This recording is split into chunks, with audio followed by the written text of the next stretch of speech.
tonight, we're going to talk about Carthage, Hannibal's Carthage. One of the things that's really important to understand is that, the Carthaginians were the top dogs, not the Romans. Carthaginian civilization, 400s of years before that, were the top influence in the Mediterranean, which we'll get into much more detail. A lot of times people think, who was this pesky guy, that the Romans had to get rid of? But that obviously is the Romans' point of view. So we're going to try to expand your viewpoint from the Romans' point of view to include the Carthaginian. So we'll start with Douglas Kenning, who is a great favorite of Humanities West. You've heard him several times before. Doug is here.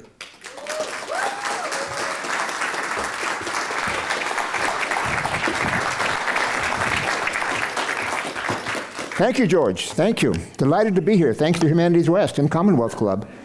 Delighted, yes. Myth. Let's talk about myth a bit. Okay. Mythos, myth, a traditional story, collection of stories, especially concerning the early history of a people, explain the relationship to some natural social phenomenon involving supernatural beings or events. It is not a widely held false belief. It is not a misrepresentation. It is not fictitious, imaginary thing. It is a truth in allegorical form, a psychological truth or spiritual truth in allegorical form. A legend is also a truth that may be exaggerated or implausible, but it's something what we believe. It is a psychological truth. That is the story that's what we're doing. We're talking legends and myths here. We'll start with a myth. Let's take the bulls by the horns and launch into this. Living by Silicon Valley, as any entrepreneur knows, you take an enterprising bull or a promising bull by the horns, can get you abducted into the future. A future different than you had envisioned. Take the rest of civilization with you. Well, it's going to happen to us, and it's happening in this story. There are several versions of Europa's lineage. Hesiod has one, Homer has one, but we'll jump right to Apollodorus, who has her as the daughter of King Agenor of Tyre. Agenor had one daughter and 3 sons, or if you talk to Apollodorus, 4 sons, or perhaps he had 5 sons. All of these are different versions of these stories. Europa's name meant broad-faced or wide-eyed. It also possibly meant, in other words, in reference to the moon goddess, but it also possibly meant darkness or dark-faced in reference to the west, where darkness comes from, which is important. Well, Europa has a dream. She dreamed that 2 women came to her in her dream. Each wanted her for their own. One was named Asia, familiar to her. The Asia woman begged her to stay in home. And remember, I gave birth to you and I nursed you. The other woman, very strange to Europa, whispered, great Zeus himself had decreed that you, Europa, must go with me. Europa awoke, afraid and excited. Well, Europa and her friends like to go down on the beach and walk and play in the sand and wander in the surf and gather lovely shells. And one day she noticed on the beach a bull, a white bull with snow white coat and a gentle nature. Playfully, Europa jumped on the back of this bull. And it nuzzled her, and she stroked it, and then it began trotting slowly down the shore.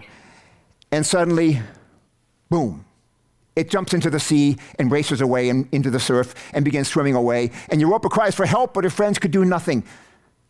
Of course, the bull was, in fact, as you all guessed, Zeus, who often disguised himself to trick mortal girls. Well, he carried her, as she hung desperately, he carried her off to Crete. What a lovely holiday, off to Crete. How sweet, a holiday in Crete, and then he rapes her. Not so sweet. And he then made her the queen of Crete. Well, Europa eventually gave birth to 3 children, 3 boys. Minos, Rhadamanthus, and Sarpedon. 2 became kings of Crete. 1 became a Trojan hero. All 3, when they died, ended up being judges of the underworld. And by the way, all these names are hyperlinks. If you click on the name, it takes you to a whole other story about that person, a whole other mythology. So I'm giving you stories in a simplified form that have multiple versions of them. Well, all myths are allegories. And Herodotus tries to make this into a story of some tit-for-tat abductions between Greece and Phoenicia that led eventually to the Trojan War. But Herodotus is being too literal. This is not just a rape story. Europa, Persephone, Arethusa, Io, all of these are abduction stories. And to see them as examples of male aggression misses the point.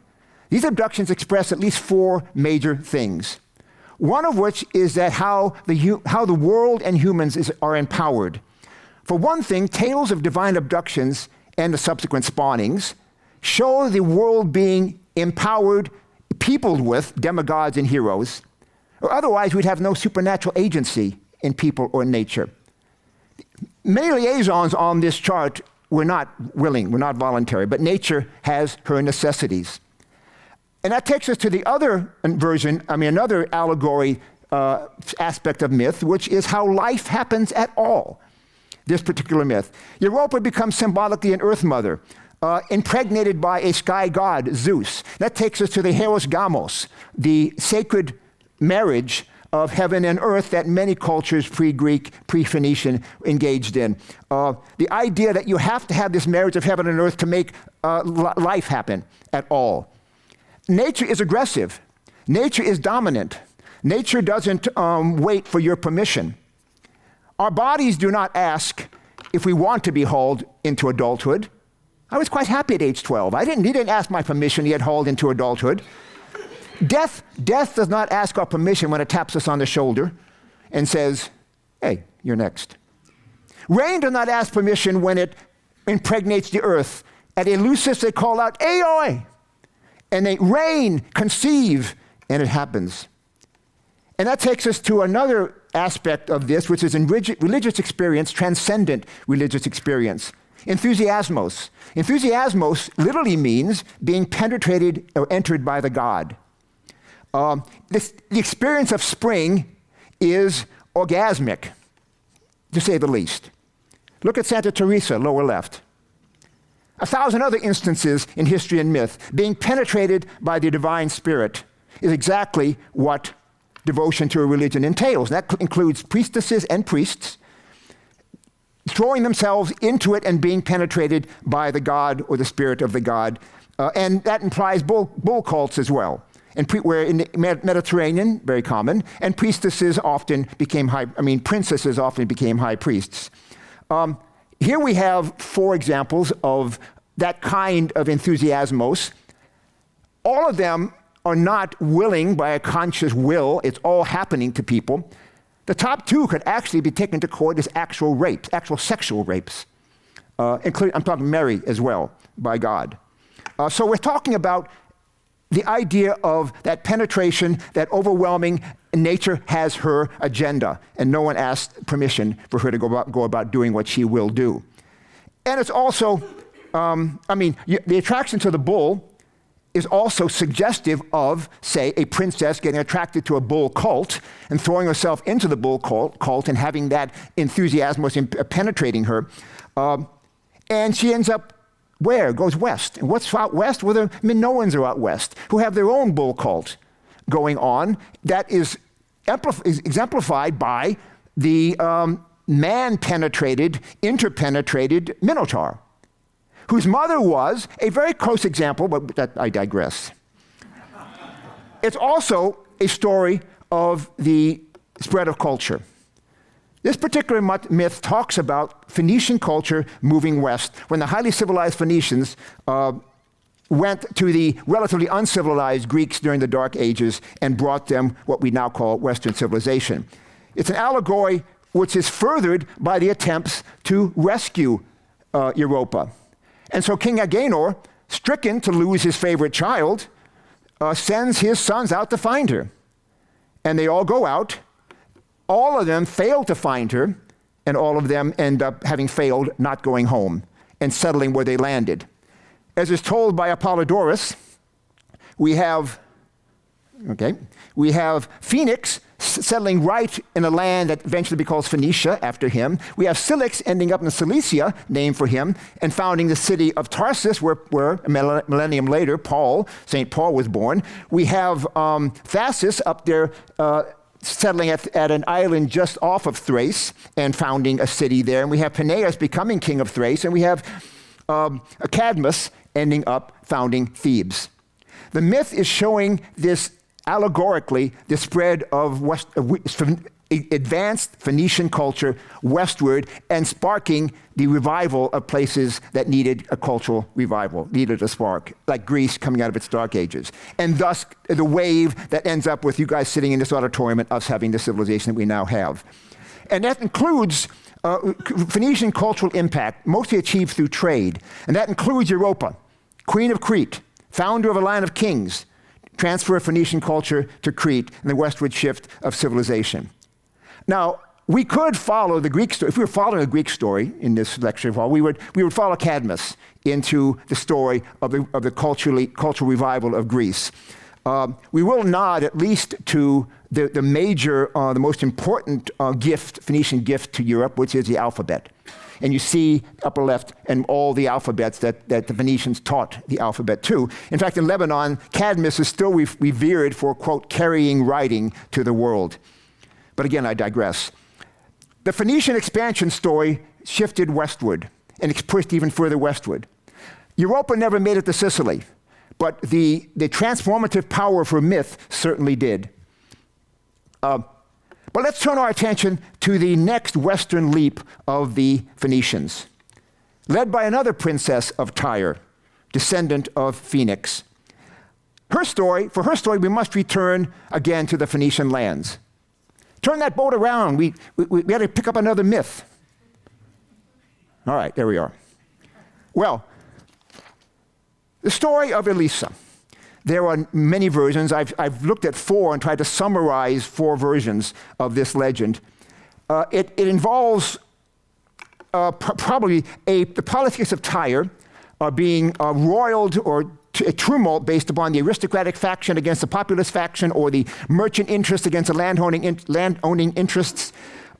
Virgil has a story about a lust for power and gold, but that's not really in the Phoenician character. But anyway, King Meton of Tyre, who existed in the dim recesses of legend, but possibly about 840 to 832 BCE, nephew of Ahab and Jezebel in the Bible. He dictated on his death that his kingdom was to be split between his eldest daughter, Elisa, and his son, Pygmalion, still a boy.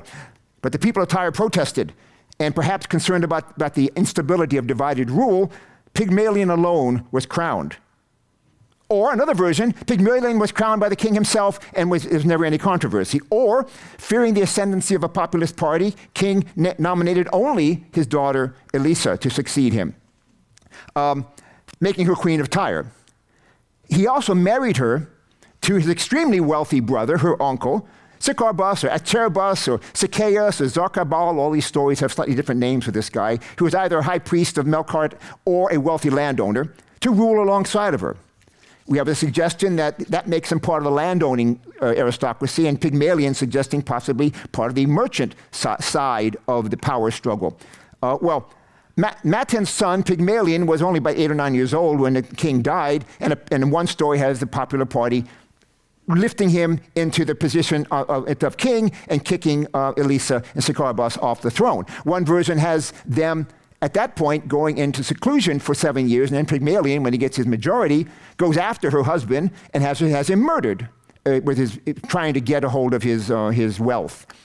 Or Pygmalion was already king, another version of the story, and it was Elisa's husband who went after Pygmalion to try to have him killed, supporting landed interest versus commercial interest. Or there was no attempted coup at all, and Pygmalion simply murdered him, plotting for his wealth. Well, what is Elisa going to do? One version has her learning first of her husband's murder in a dream where her husband comes to her and says, "Get out of town with our wealth," before he comes for it. Another version has her just laying low for a while and then escaping with a large number of landed nobility and taking all that wealth with her and escaping.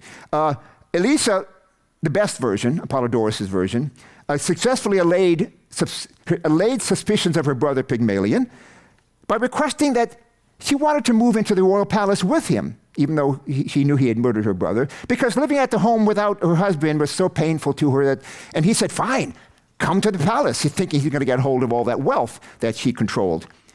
So he sent his ship with his men to get her belongings. Well, Elisa put two piles of bags. One bag, sacks filled with gold, all the gold, and one pile of sacks filled with sand. And she put the gold sacks into the hold of the ship as if it was a ballast, and the sand sacks on top of the deck as if it's the treasure. And then as they sail off into the outside of the harbor, heading for the palace, across the harbor, she stops the ship and says, "My treasure shall go to nobody." And she takes the bags full of sand, and throws them in the water. And the men are horrified, all that gold going to the sea bottom. And then she says, "Look, the king sent you here to get that gold. He's not going to like you didn't return with it. He's going to kill you.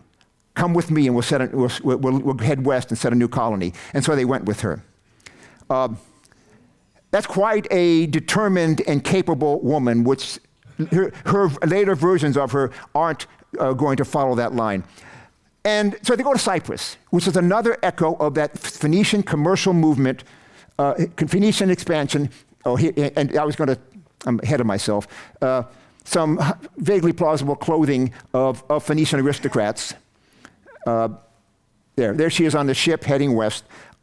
They go to Cyprus, and there they are joined by the high priestess of the temple of Astarte and 80 priestesses who join the group, and so that the new settlement should have a future population.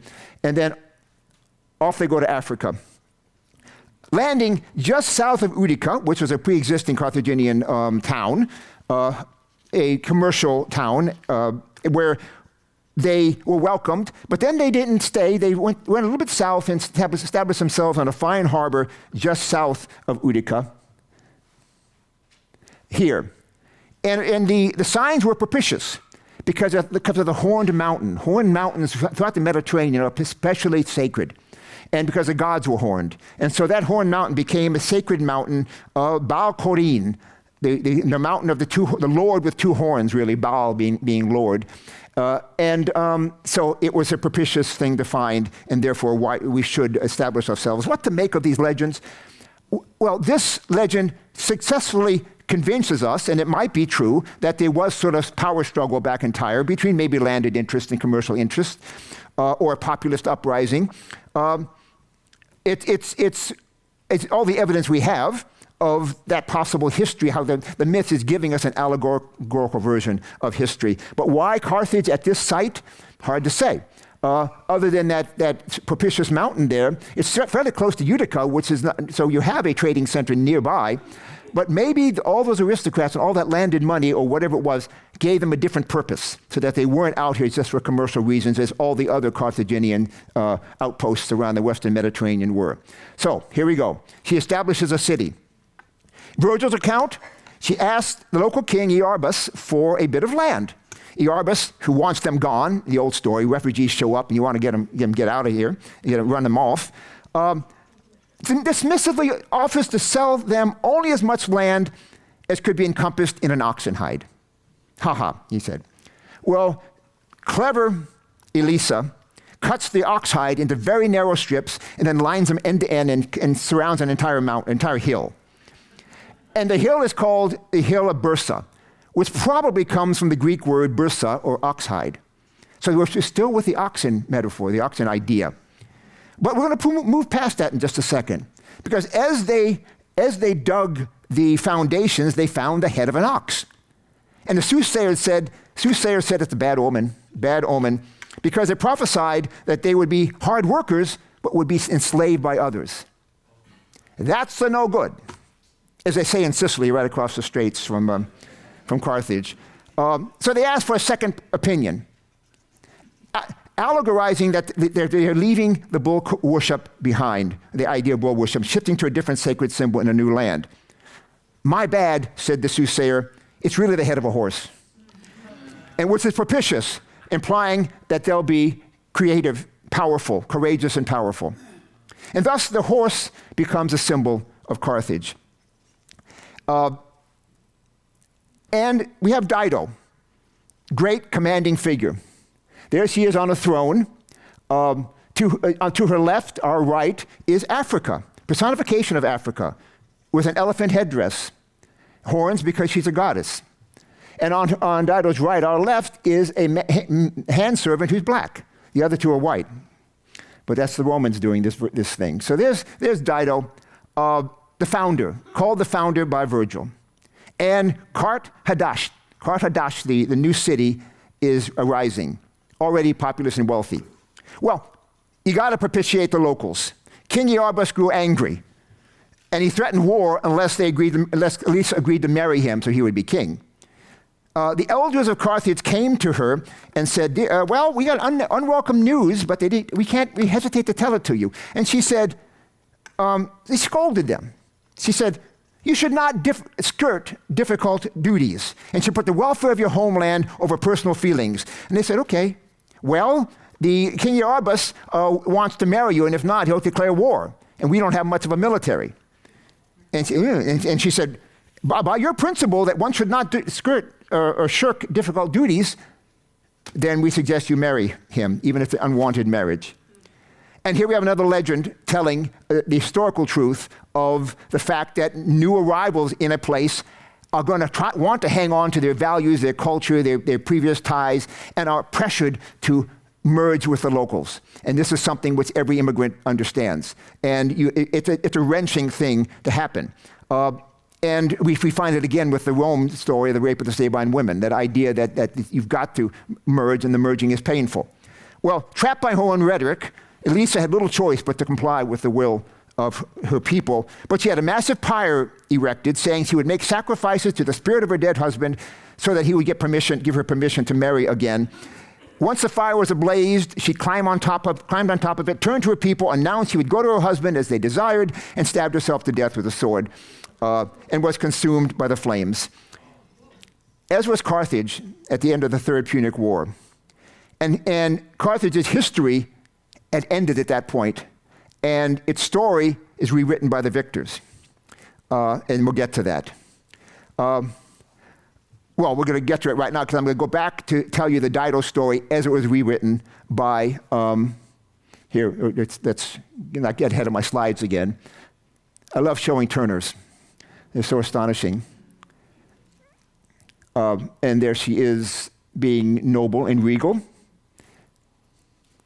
And now we're having the rewriting of the story I just told you, rewritten by Virgil. There are several other people who were involved in the rewriting of this story. The first was a Greek source, 500 years after the event, and then later, in Virgil's own time, two of them were doing it. So Virgil's treatment, propagandistic treatment, was after burying his father in Sicily, we're at the left side of the travels of Aeneas, Juno blows up a storm. Because Juno wants him not to get up to found the new city of Rome and to found the Roman people. So she blows him southwest to Carthage, a storm she brews up. He lands in a cloud, in a strange land. He walks around, here's the storm being inflicted on them by Juno. And he finds its new town in this queen. And there he is sitting in front of Dido, the queen of this place. Virgil's book, the Aeneid, is a shameless imitation of Homer. Absolutely copies it, two halves. And here we have the situation where Ulysses or Odysseus is with the Phaeacians, telling his story. And so we have this same, this parallel storyline that Virgil is using. Well, look at her. She's utterly besotted. And she falls madly in love with this handsome Trojan. She suffers as only those who are wounded by love can suffer. Her thoughts are swarming with his looks, his words. We see Virgil beginning to caricature these people as being overly emotive, these Easterners. She's tortured because she's a widow, vowed never to marry. There he is. But when she reminds her sister of this commitment, she bursts into tears. And her sister Anna says, look, you've been a widow long enough. Our enemies would respect Carthage now if they had a king as well as a queen. And Dido is grateful for this release from her vow. I'm now going to call her Dido instead of Elisa, but with Lisa, we're talking the same person.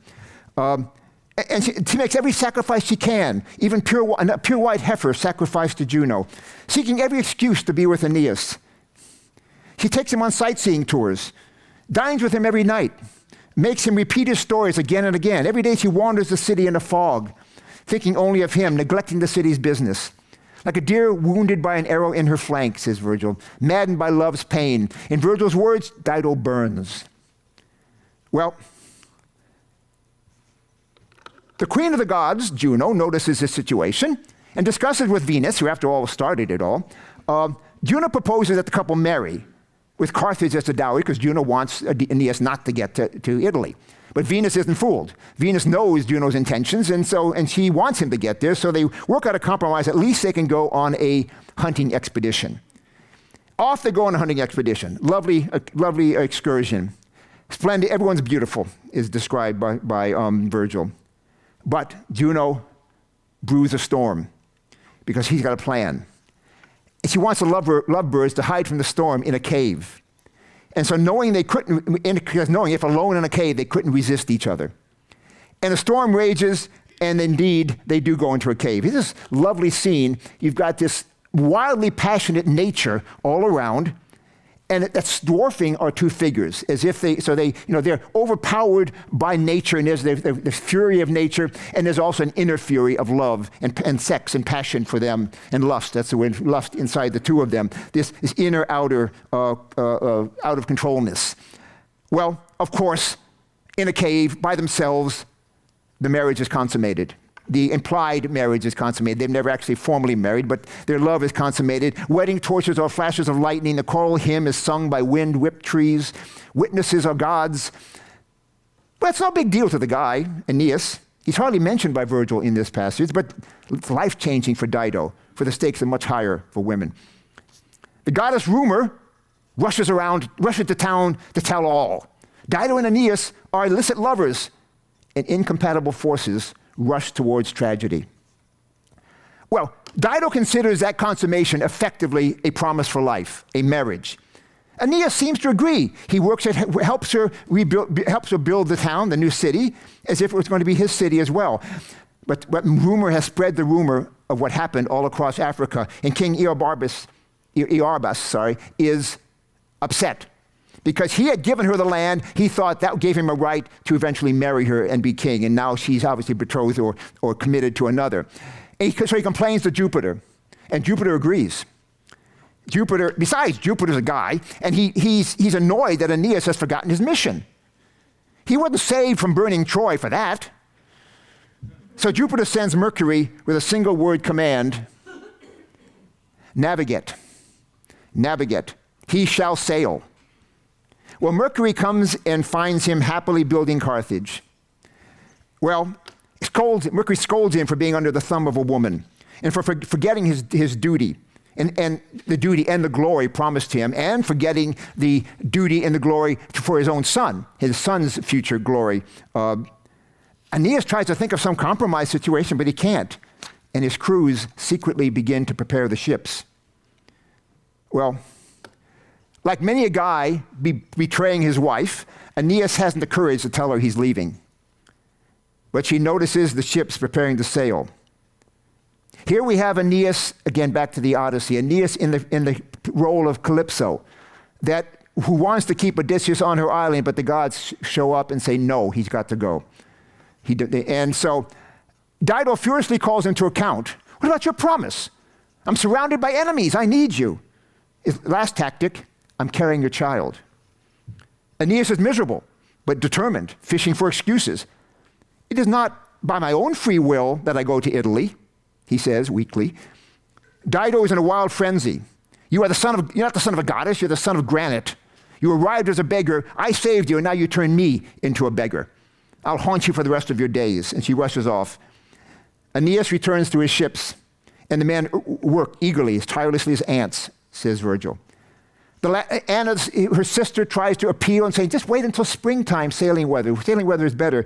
Aeneas won't budge.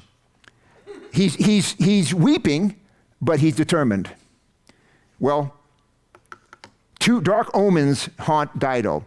Holy water turns to blood. Her dead husband speaks to her from the altar. Owls screech.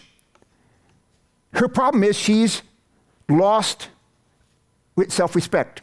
She's lost the respect of others. And now that reason for that loss is now leaving. And the only consolation would have been love, but she's losing that too. There's no choice but to die. That is her tragedy.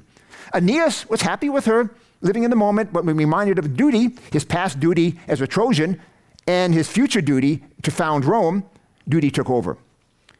Men's self-definition in career, it's their identity and their purpose for existing, and in the inability to be happy without it. That is his tragedy. Anyway, Dido tells Anna she's going to rid herself of disappointed love with build a great pyre and burn the bed that she shared with Aeneas.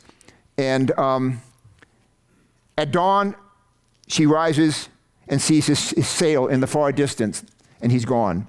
She calls on the god to curse him, so he'll die unburied, and to curse his race, so that forever after, only enmity will exist between Carthage and Rome.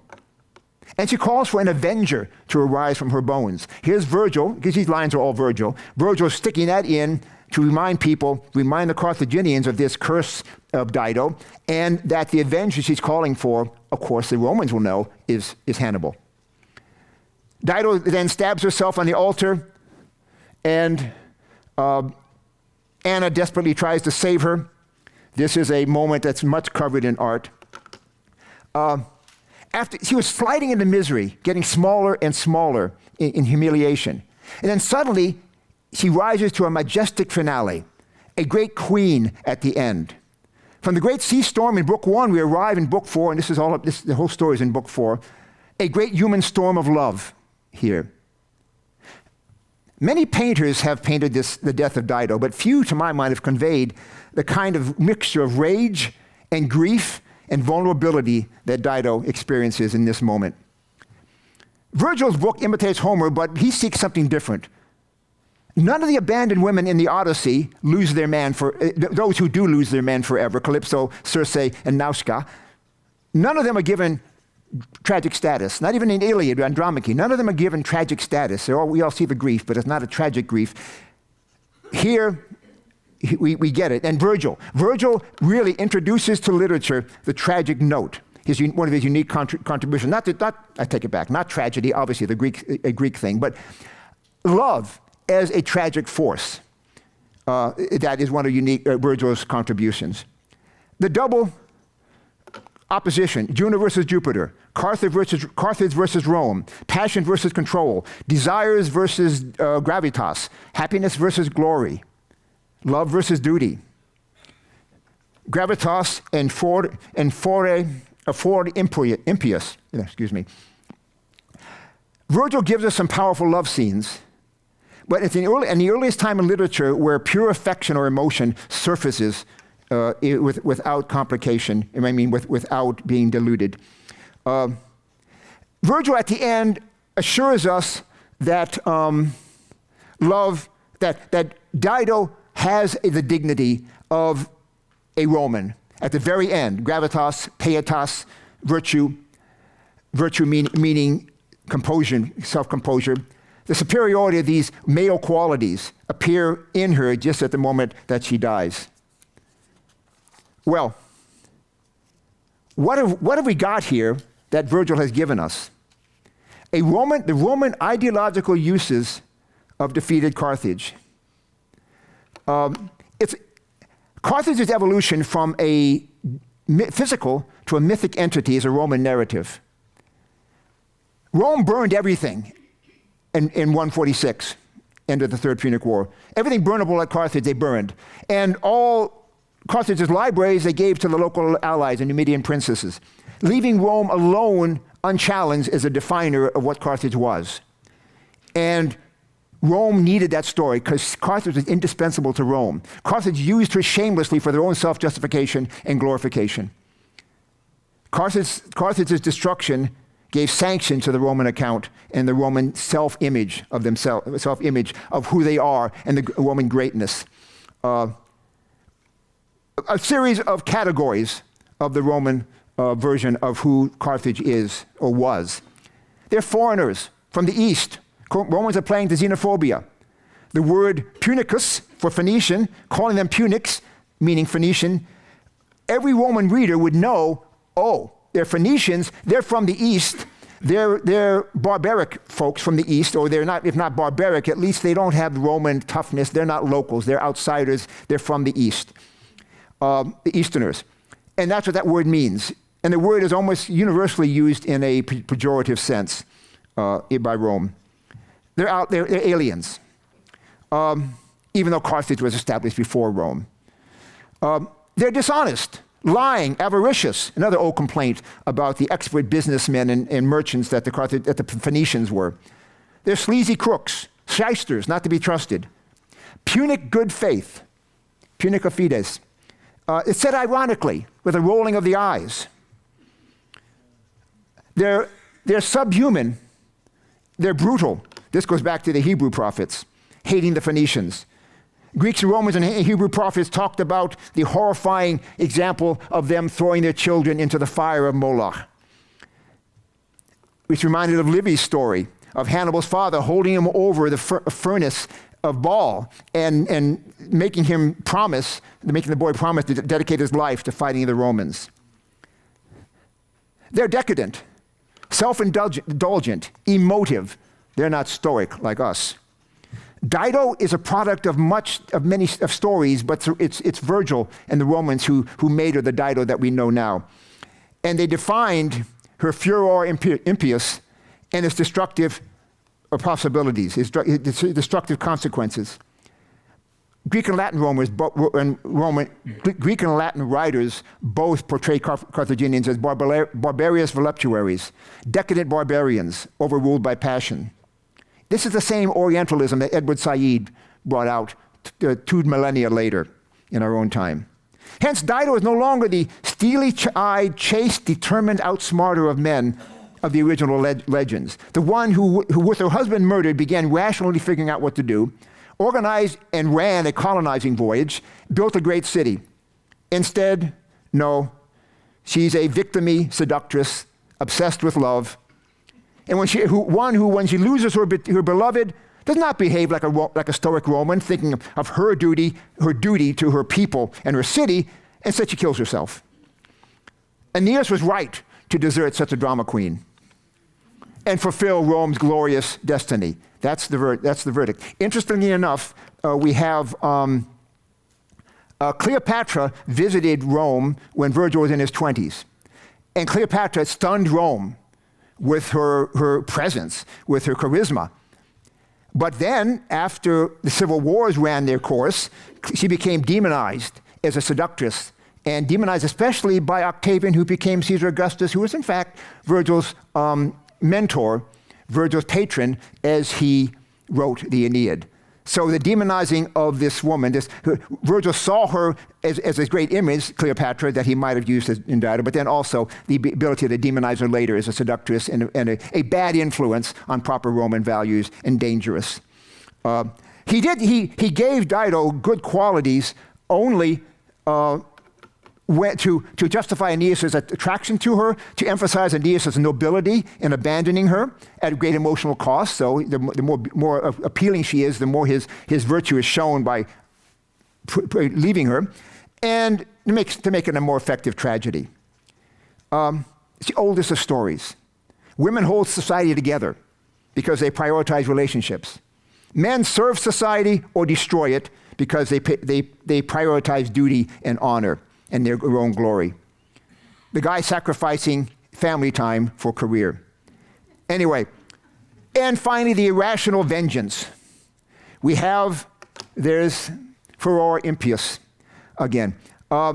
Dido's actions are defined this way, and therefore Rome can justify themselves to seek their destruction, because Carthage is dedicated to seeking the destruction of Rome. So the legend is, so the story is that Rome wants to tell, and therefore they can seek the destruction of Carthage. They're justified, and so the complex politics and diplomacy of mighty Carthage are reduced to the spite of a spurned woman.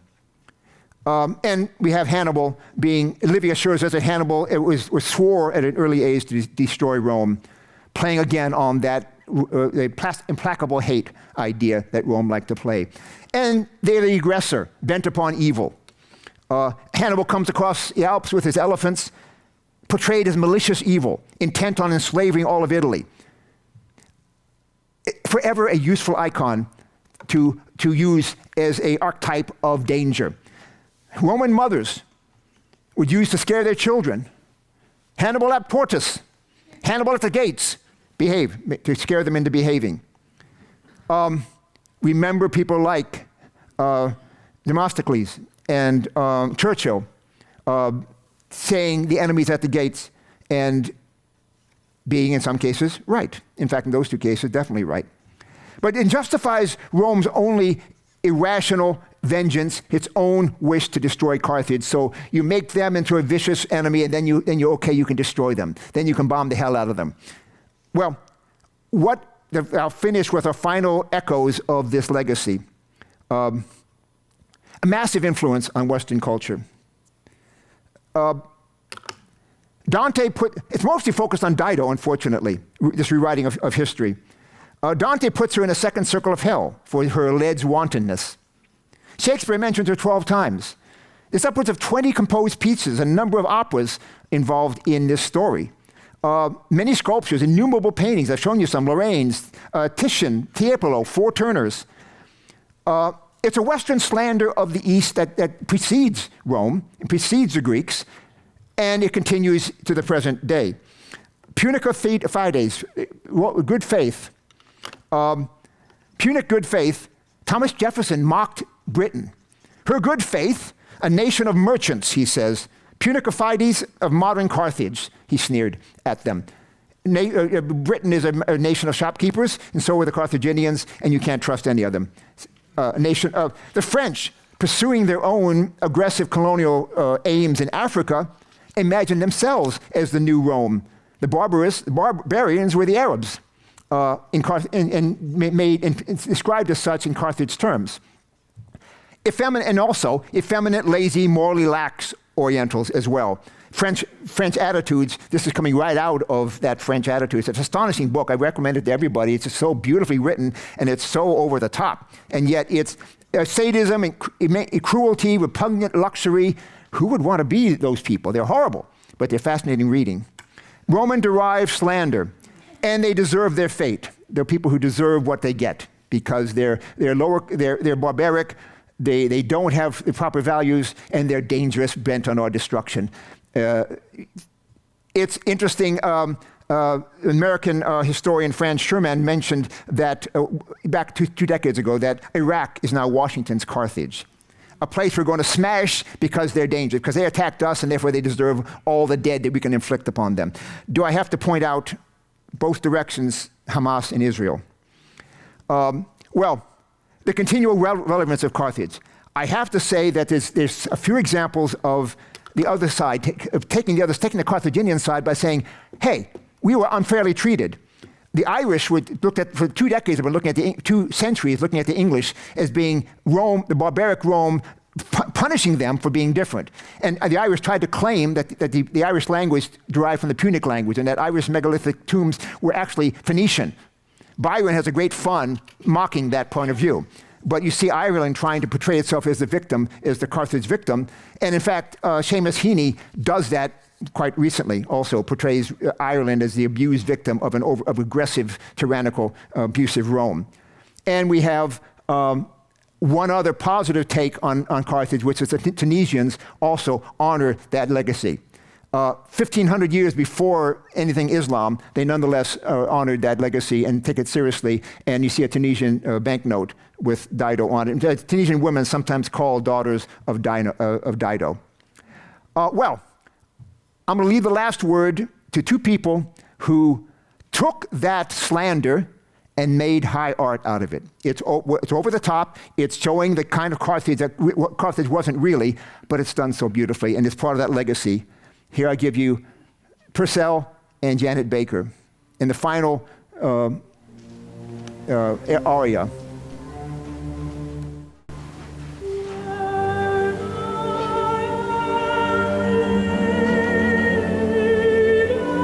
Words below if you need them.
remember her. Thank you.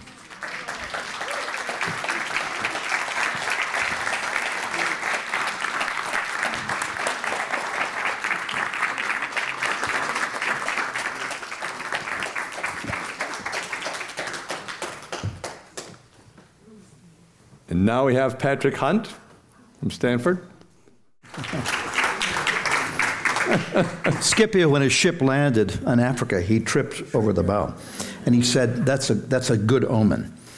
It's for hubris. Now, really, Douglas, you are a hard act to follow. That was profound. Seriously. Magisterial, isn't he? By the way, if you ever like to travel, go with Douglas Kenning.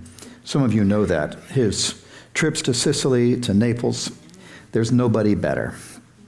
And I wish I could go with you, Douglas. Now, if we can change up to a different computer, and I would hope that if you're at all interested in a little bit of a different take, not in the sense, it's definitely not going to be a Roman take. I find it interesting. In my family, my grandmother's name was Julia, and our family claims, probably not true, that we go all the way back to the daughter of Augustus, Julia, that name has been in the family for millennia. It's a nice try.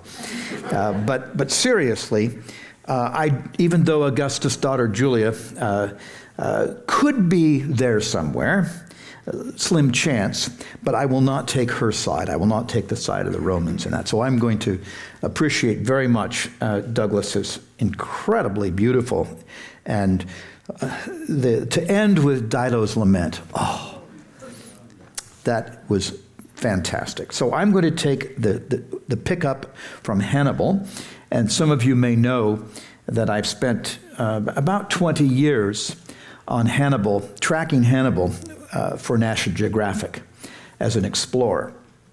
And they funded the research, and they sent me, of course, to some of these places. In fact, everywhere where Hannibal was, National Geographic generously funded that. And as a result, they said, well, you have to publish this. And so about 4 books and 20 articles later on Hannibal, I'm going to present a bit of that. And it's a great honor to be with you and to be with Douglas. And thank you, George, and thank you to the Commonwealth Club and to Humanities West, because I think that this story is one that, if you look at the other side, not the Livy side, which we have mostly heard, but the Polybius side, which actually Livy cribbed and dramatized. And he's the one who made Hannibal this idea, this epitome of punica fides. And Livy suggests Hannibal was not religious. And Livy, of course, blames all the problems that the Romans had with Hannibal on improper reading of omens. Didn't give Hannibal a lot of credit. But Polybius, who wrote in Greek, Polybius was a hipparchos, a Greek leader of cavalry. And when in 146, when Carthage went down, Greece also went down. And so Polybius became a servitor to the Romans, since Rome conquered Greece. And then he wrote up this account from one of the tutors of Hannibal, Socilos and others who were Greek.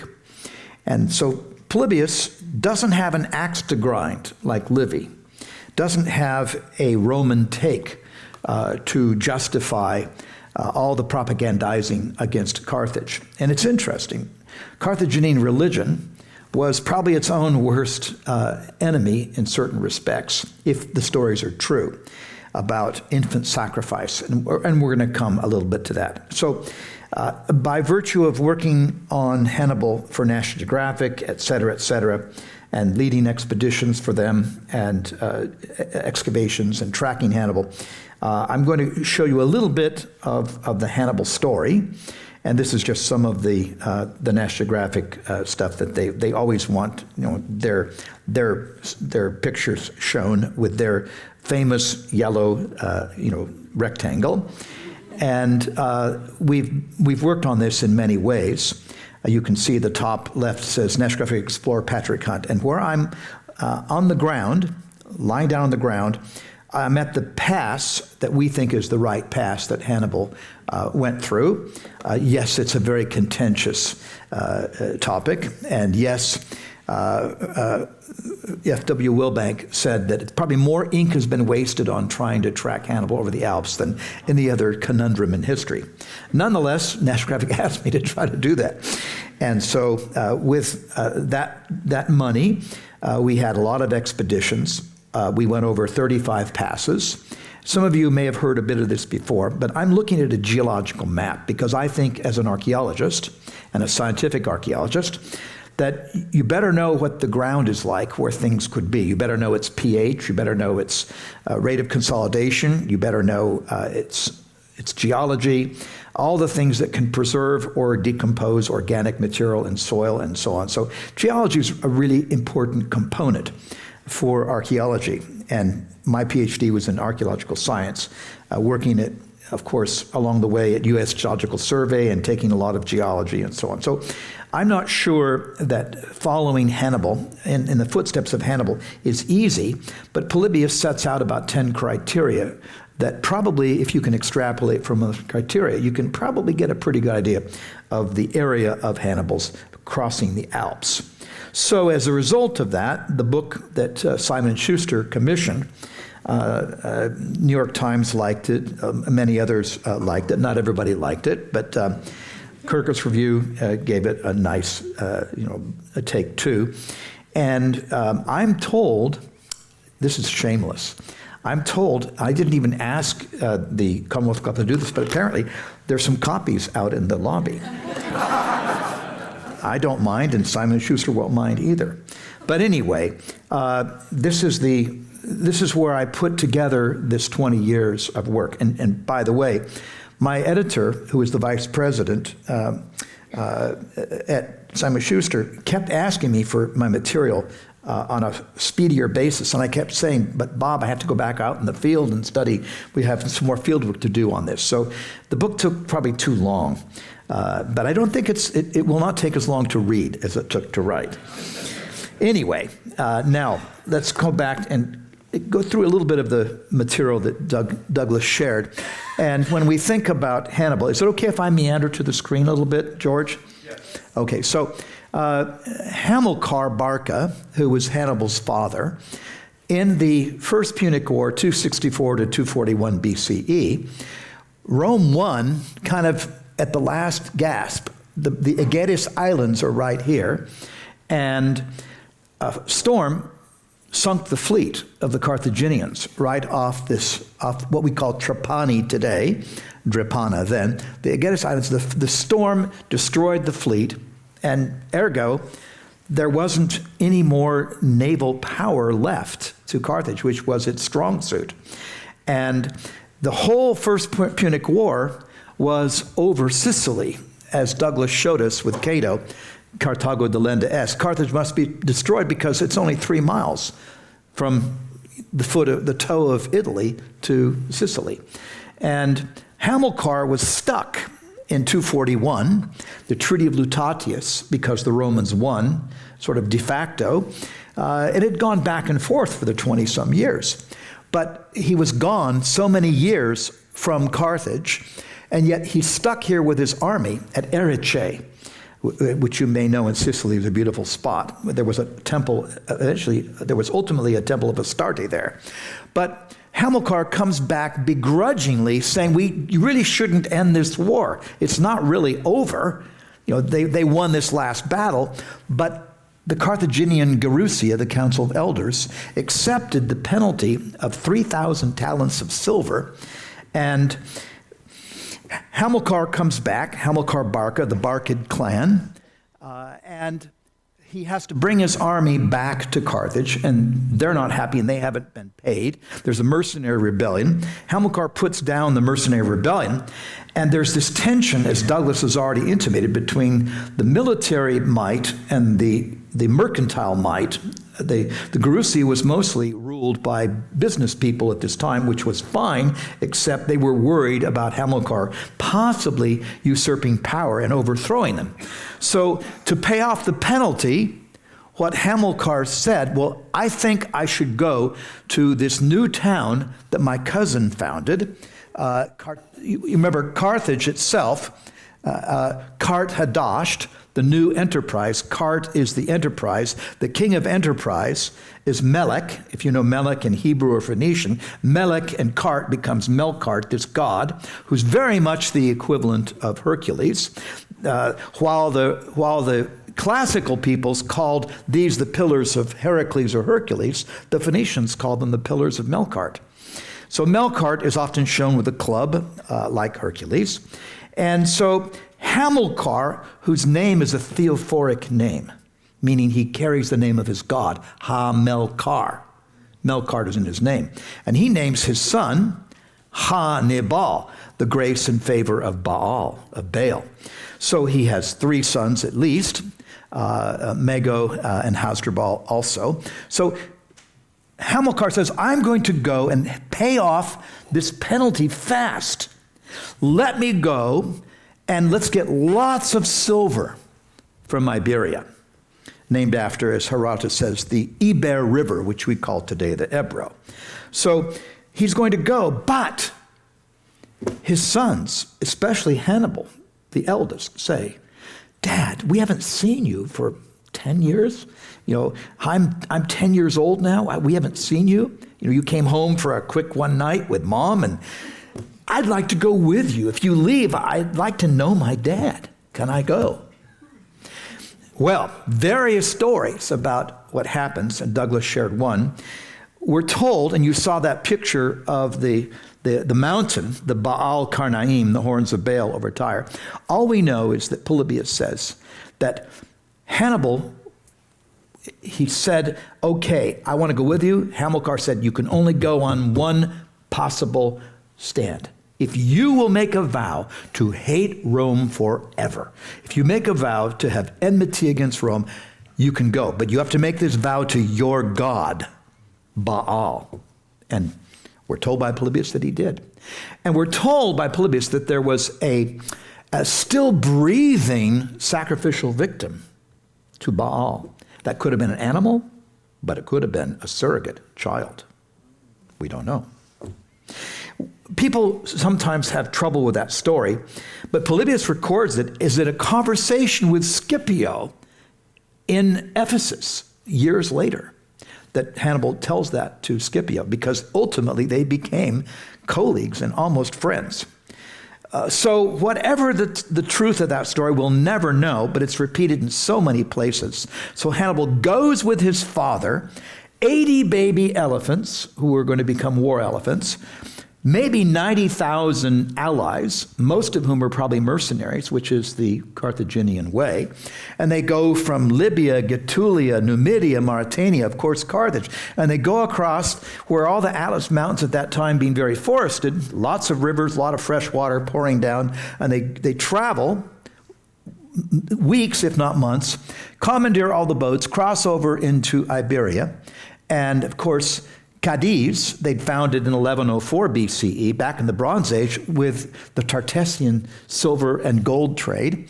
And so this city, the new city, Carthago Nova that we call it in Latin, Cart Hadasht, New Carthage, his cousin Hasdrubal, Hamilcar's cousin, was there. And so Hamilcar brings an army to help get that silver out much faster.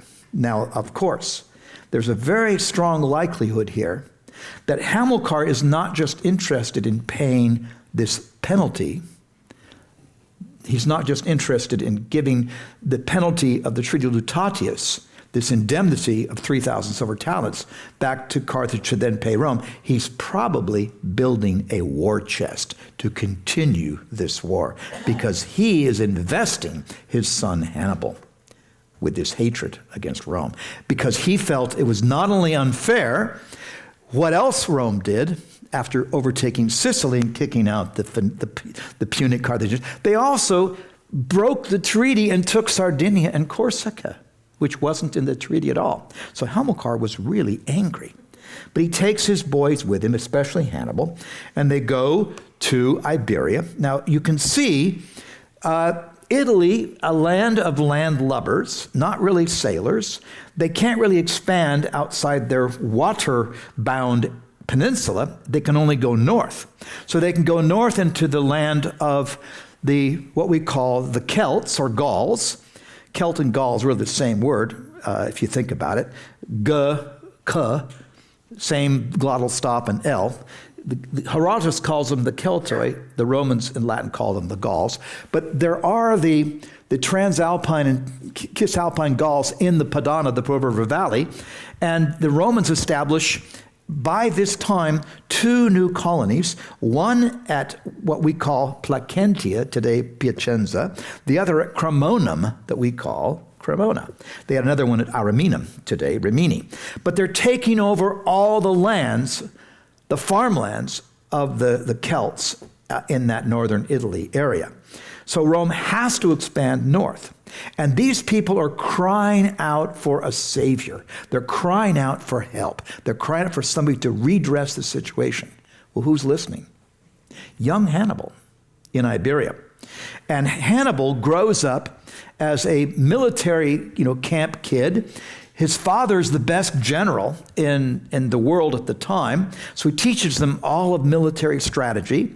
Hannibal grows up somewhere between what we will call Alicante or Acraluce in Greek, the white, sort of peaks, the white hills. And between Carthago Nova, Cartagena, and Alicante, Hannibal grows up in the saddle, learns all that he can from his father, who's the best military officer. So Hannibal really, by the age of 20, has been in the saddle as a student of military affairs for his entire now young life. And then his father gets ambushed. We don't know how. Some say he was trying to protect his family. But somewhere out 227, Hamilcar dies in an ambush. And the army, this multicultural, polyglot army of often many made up of mercenaries, whom do they elect as their leader? 20-year-old Hannibal to follow in his father's footsteps. Well, I can't go into all the details. I would like to, but the Romans have an ally. They have 2 ally cities. One, the Phocian Greeks, to get the Rhone wine trade going, established Massilia, today Marseille, and Saguntum. They had an ally here, and some Carthaginian merchants were robbed and beaten, some to death, by the Saguntines, who were a Roman ally. So Hannibal says, you can't do that. Payback. So he went up there, laid siege to them, starved them out. And when he broke through the walls, he found that the Saguntines had actually been so starving they cannibalized the bodies of their children. And Rome was furious. So it sent Cato and others down, a different Cato down to Carthage to complain about Hannibal. And Carthage's response was, "This is Hannibal, not us." And the Romans then set a line in the sand. Actually, it was the water, the Iber River. The Romans said, Hannibal, we've got our eyes on this wealth, this silver. If you cross this river with arms, that's casus belli. That means war. Well, Hannibal waited, pulled an army together, and crossed the Ebro, because he heard the cry of the Celts to come help them. And he did believe in fulfilling the vow to his father, if that's a true story, certainly. Leave Carthage alone, he wants to tell Rome, but he has to invade Italy to do that. All right, that's the short end. Remember, if mercenary soldiers are fighting for loot or money, the Romans are fighting for their homeland. And they're mostly farming a militia. They put down the plow and pick up the sword. So Romans, the officers, the cursus honorum, are aristocrats, but most of the Roman soldiers are farmers, peasants. And it's a big difference between professional soldiers who are mercenaries, even though are much smaller in number, and huge levies that you can every year or two call new farm boys up to become soldiers. Inexhaustible supply of soldiers for Rome. Not so for Carthage. And if you leave your land, the further you get from your territory, and the more depleted and more attrition you faced, the more desperate you might be with smaller forces for the case of Carthage and Hannibal. Now, I could go into way too much detail, and I don't want to do that, but let's look quickly at a map of Iberia. Notice the Cantabrian Mountains in the north, Galicia, and the source of the Ebro River, the Guadarrama Mountains of granite in the middle, just north of Madrid and just south of Segovia. But down in the south, the Sierra Morena and the Baitic Mountains around Granada. When you look at this map, I want to take away, you've got peaks that are well over 10,000 feet here, and the Pyrenees up there, and you've got some pretty big peaks. But I want you to look at this map because this satellite map is great to tell us what one thing on the topography that you can see from the satellites shows up more than anything else. Iron. Do you see the rust on the ground? You've heard of Toledo steel. You know how famous steel was, ferrum was in Spain and Iberia, but of course there were a lot of other metals that go with that too. The sulfide metal deposition of what's called the Iberian Pyrite Belt. That includes an enormous amount of gold and silver. What brought the Phoenicians to the first place, to Cadiz, was the richness of that metal deposit. So that metal is important, and I want to, here are, if you're around Cartagena, near La Union, can you see the volcano in the distance? This is igneous metallic deposition, and you're looking at the eroded plugs of volcano throats here at La Union.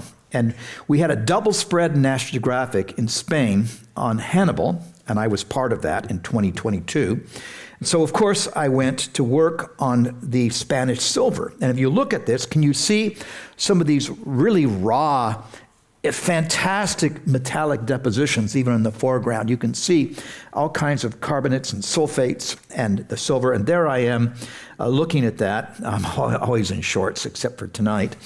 But you can see the mines there, and you can see my little measuring stick of essentially 40 centimeters. So, about that long. And can you see, if you look at this, how that rich metal is still there? I'm going into one of the mines there. That's probably a foolish thing, but oh well.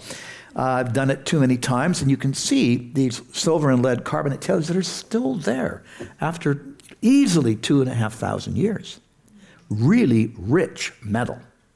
That's what brought Hamilcar Barca there, to keep the war going for his son.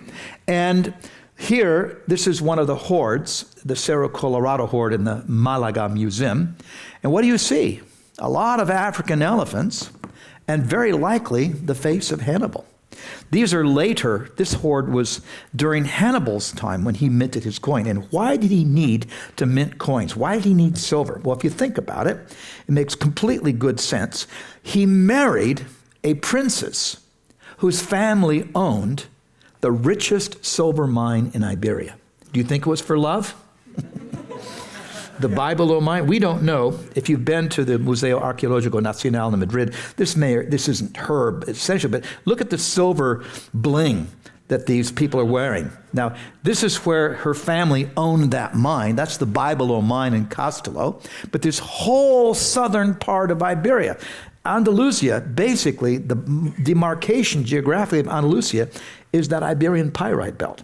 So here, the Punic silver extracted from that one mine alone.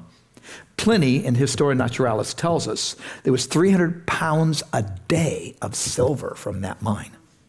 135 kilograms, says Richard Bowers. That's a lot of silver. We don't know how long that went on, but this is the richest silver mine in the world, and it's owned by Hannibal's wife. Coincidence? I don't think so. Do you? Now, What did he do with that silver? You can see if you look at some of the pigments on these. Do you see all the bling? Do you see all the silver there? There's a lot of silver. She's just wearing a lot of silver. Fortunately, silver is light. But when Hannibal crossed the Alps, when he came across Gaul and into what we call France today and over into Italy, where do you think he put that silver? The only place where the Celts wouldn't attack, the elephants. The elephants carried the silver on their backs, 37 elephants. And whenever the Gauls attacked him and ambushed him, they were afraid of elephants because they'd never seen one before. They looked like big boulders moving across the landscape, and they smelled very funky, and the horses shied away from them and stampeded. So that's where Hannibal put his silver, on the backs of those elephants crossing the Alps. And he was ambushed twice, but not the elephants. Now, just to give you a précis of that, he wisely used this silver to pay his mercenaries to build an intelligence network spying on the Romans in their camps. And also disaffected Celts in northern Italy, Etruscans of Etruria, even Greeks. He had a lot of spies who supplied Roman armies with food. And they were paying attention to what they heard in the camps. He also paid for materials. If he wanted to make allies along the way, he wasn't going to rampage and loot the farms of those people along the way. He was going to pay for the food. Now, I'm really glad you're having somebody come, George, from the U.S. Naval War College. I speak there fairly frequently on military intelligence because Hannibal started it. Hannibal was the founder of military intelligence. And, of course, Hannibal studied Alexander the Great.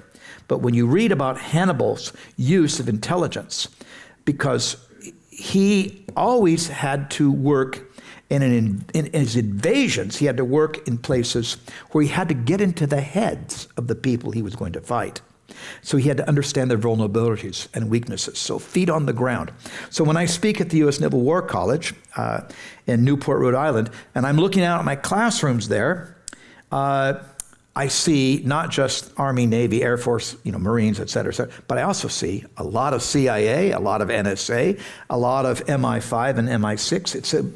It's a place where everybody comes to understand. And when I teach in the Office of Strategic Services there, I'm telling them how Hannibal used military intelligence as the founder thereof, at least from the Greek period on. Now, what was Hannibal's greatest asset? Well, he had to get to know what was going on because he always had a smaller army. What his victories depended on were to make something else be part of his arsenal, and it was the environment. Hannibal used nature. He weaponized nature on his behalf. And that's why the CIA and MI5 and Sûreté and Lysin and all these other agencies want to know how to use topography as part of your weapon, how to use climate and weather as part of your arsenal. That's exactly what Hannibal did at Trebia, at Trasimene, and Cannae. And I'm going to get to that.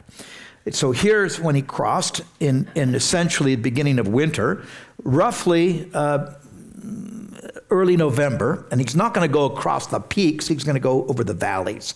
He's going to cross the Alps at the what we can call the pass that would be the best pass for the least amount of duress, where his animals could eat along the way. They had to have food, and they had to be able to graze. And we think, using Polybius, what that pass would be. And the first ambush that we think happened, according to Polybius, was right here at the narrowest point of the gateway to the Alps where the Isère River flows out. And there is a Celtic oppidum there. So the tribe of the Allobroges had a fort right there, and they ambushed Hannibal. And then the second ambush happened up the Arc River. If you look at this, these are just some of the passes we've gone through. And we've been over these passes. Some of these passes we've been over well over 50 times. Most of these passes we've been over at least 5 times. And I had for years a group of students Stanford, Berkeley, all over the place, and they didn't, they didn't have a scrum. They worked together. There's a great collegial environment between students, and a lot of my students who were on these expeditions were athletes who were facing each other on the gridiron, but they were compatible on the field in archaeology. And it was really funny because their coaches would say, well, you're going to go up at high altitude. This is like conditioning. But these were the students who weren't in the football season. They were either had graduated or retired from football. But I had 37 at a time, often athletes with me, who could enjoy the rigors of the high altitude. So these are just some of the passes we went over. And I put at the top the one that we think best fits the criteria. And right here, if you take the Rhone River, and Polybius tells us that, that Hannibal went 600 stades up the Rhone River. A stade is 200 meters. He went 600 stades from the crossing place to the junction of the Isara River, the delta, where the Rhodanus and the Isara come together. And if you calculate the distance between Avignon, the traditional fording place, and you calculate from there to Valence, it's exactly, if you think about it, 600 stades, that's 200 meters times 600, that's 120,000 meters, which is 120 kilometers, which is 80 miles, which is exactly the distance between Avignon and Valence.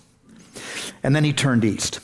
And the second, so here, this was the first ambush at Vorep, where the Isère River comes out, the gateway of the Alps. The second one was at Bremont in the Clapier Pass, as far as we can tell, because Polybius says he got ambushed in a place called Leucopetra, the white rock place. Now, obviously, there should be many white rock places in the Alps above the tree line, right?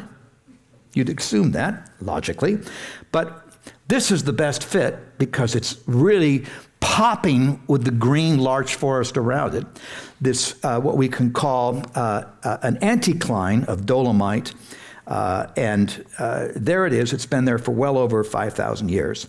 And that's the gorge of the White Rock Place, we think, because it's exactly, Polybius says, 1 day's march from the summit. And this place, I can tell you, having hiked it more times than I care to remember, it's exactly 1 day's march to the top of the Clapier summit. So, what kind of guides did Hannibal take? Well, you can imagine. Our best guide we ever had was Sparky. But we had a problem with Sparky because he would far prefer to go run off after marmot holes and, go after the marmots. But he was pretty good. But Hannibal used the Celts as his guides, particularly the Boii from Bononia, which is Bologna, and some of the other guides of the area, the Helvetii, Aeduan. So he used a lot of Celtic guides. Maybe they weren't always the best, but he tried to use the ones that knew the area. And really, Douglas could have talked about this. We had some great conversations about this, how when you read Polybius says, well, Hannibal didn't need a divine guide to come over the Alps like Hercules. And we talked about this, Douglas, where Hannibal could have propagandized himself as a Hercules, semi-divine person. There's no question that Scipio said he had help from Neptune at Cartagena. So Hannibal could have propagandized. He could have used myth. He could have used legends. But Polybius says he didn't need them because instead he did his homework. He really studied how to go over the Alps and to surprise Rome. Rome thought that Hannibal was going to come along the coast. But they had their legions waiting for him. They couldn't come by water because Rome now controls the Western Mediterranean. Remember what Rome eventually calls this? Mare Nostrum, our sea, no longer their sea.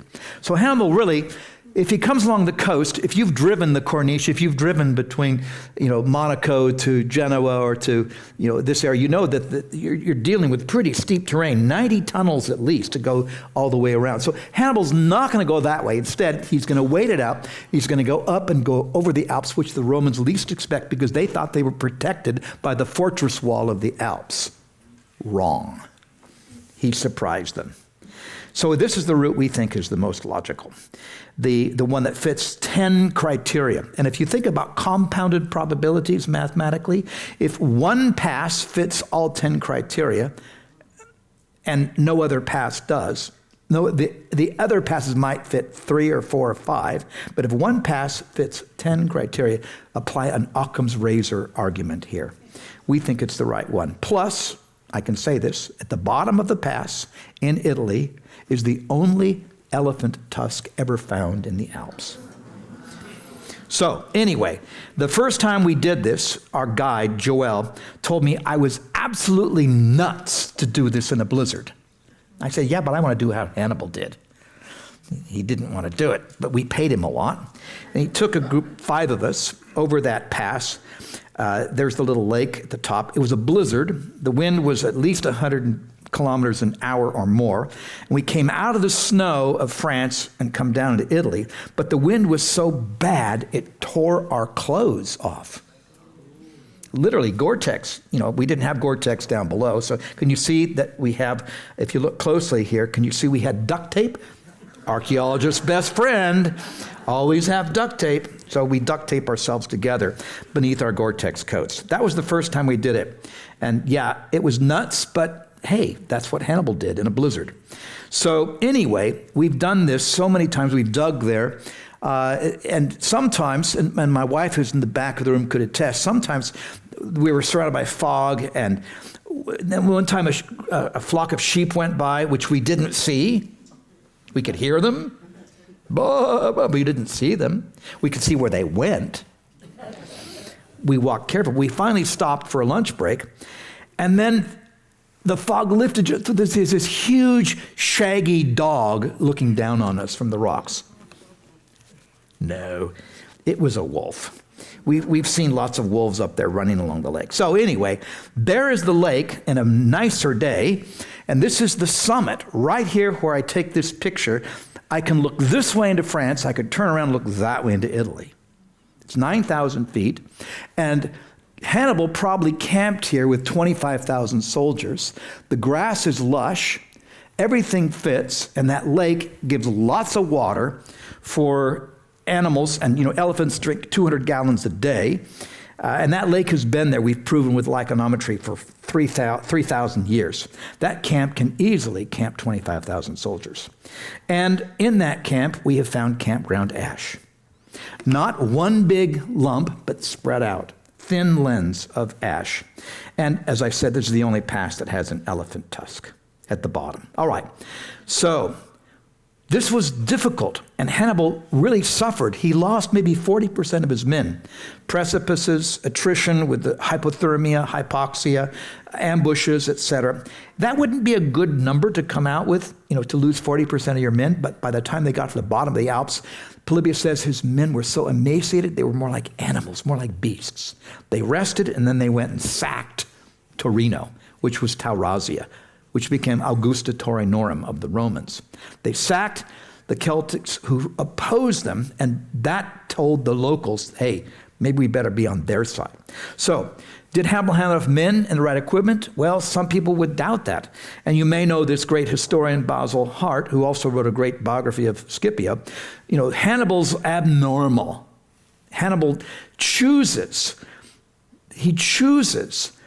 the most hazardous conditions, and he chooses, when he meets his opponents, he chooses the battle site. He studies the topography carefully. He chooses the conditions. He doesn't let the enemy choose the conditions. Now, what was the secret weapon? As I said, weaponizing nature. So let's jump very quickly into these battles. The first one, the Trebia River, on the winter solstice. Snowy, cold day. And when he went there, and these are just some of the ways Hannibal weaponized nature. I don't want to read all of this. It might take too much time.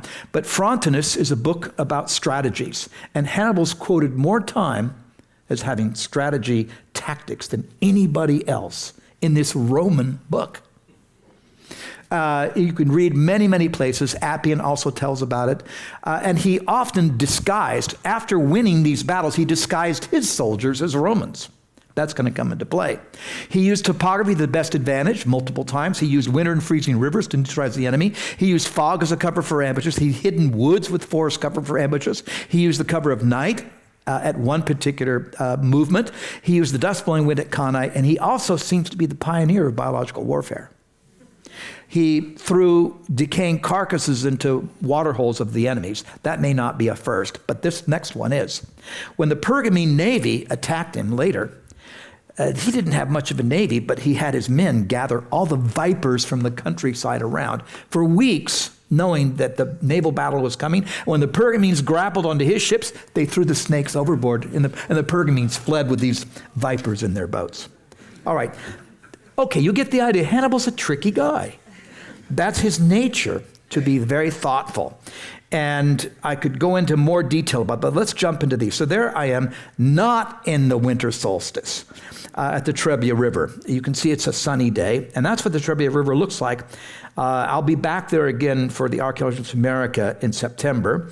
We take people to see these Hannibal sites. And here is where, Hannibal crossed, but not. He had his army on one side, the Romans were on the other, but he had Numidian cavalry, which were really good. The Numidian cavalry are the best horsemen in the ancient world. And the Romans had their camp over here at River Garo, and Hannibal has his camp over here on the west side. You're looking south. So Hannibal had his spies tell him that the general Sempronius was very, very paranoid, but also vainglorious, and really he was aggrandizing his military background and his history, and he wasn't very good. And Hannibal knew that he had a flash temper, that he had a real hot temper. So Hannibal sends the Numidian cavalry across the river at a fording place, and they go to the camp of the Romans, and they start taunting Sempronius. Your mother wears army boots. Well, whatever, we don't know what he said. He taunted Sempronius. And Sempronius, this was on the winter solstice day. It was a cold, snowy day. And Sempronius was so angry and so hothead, and he took the bait. He emptied his camp out to chase these Numidian cavalry. And he didn't even give them breakfast.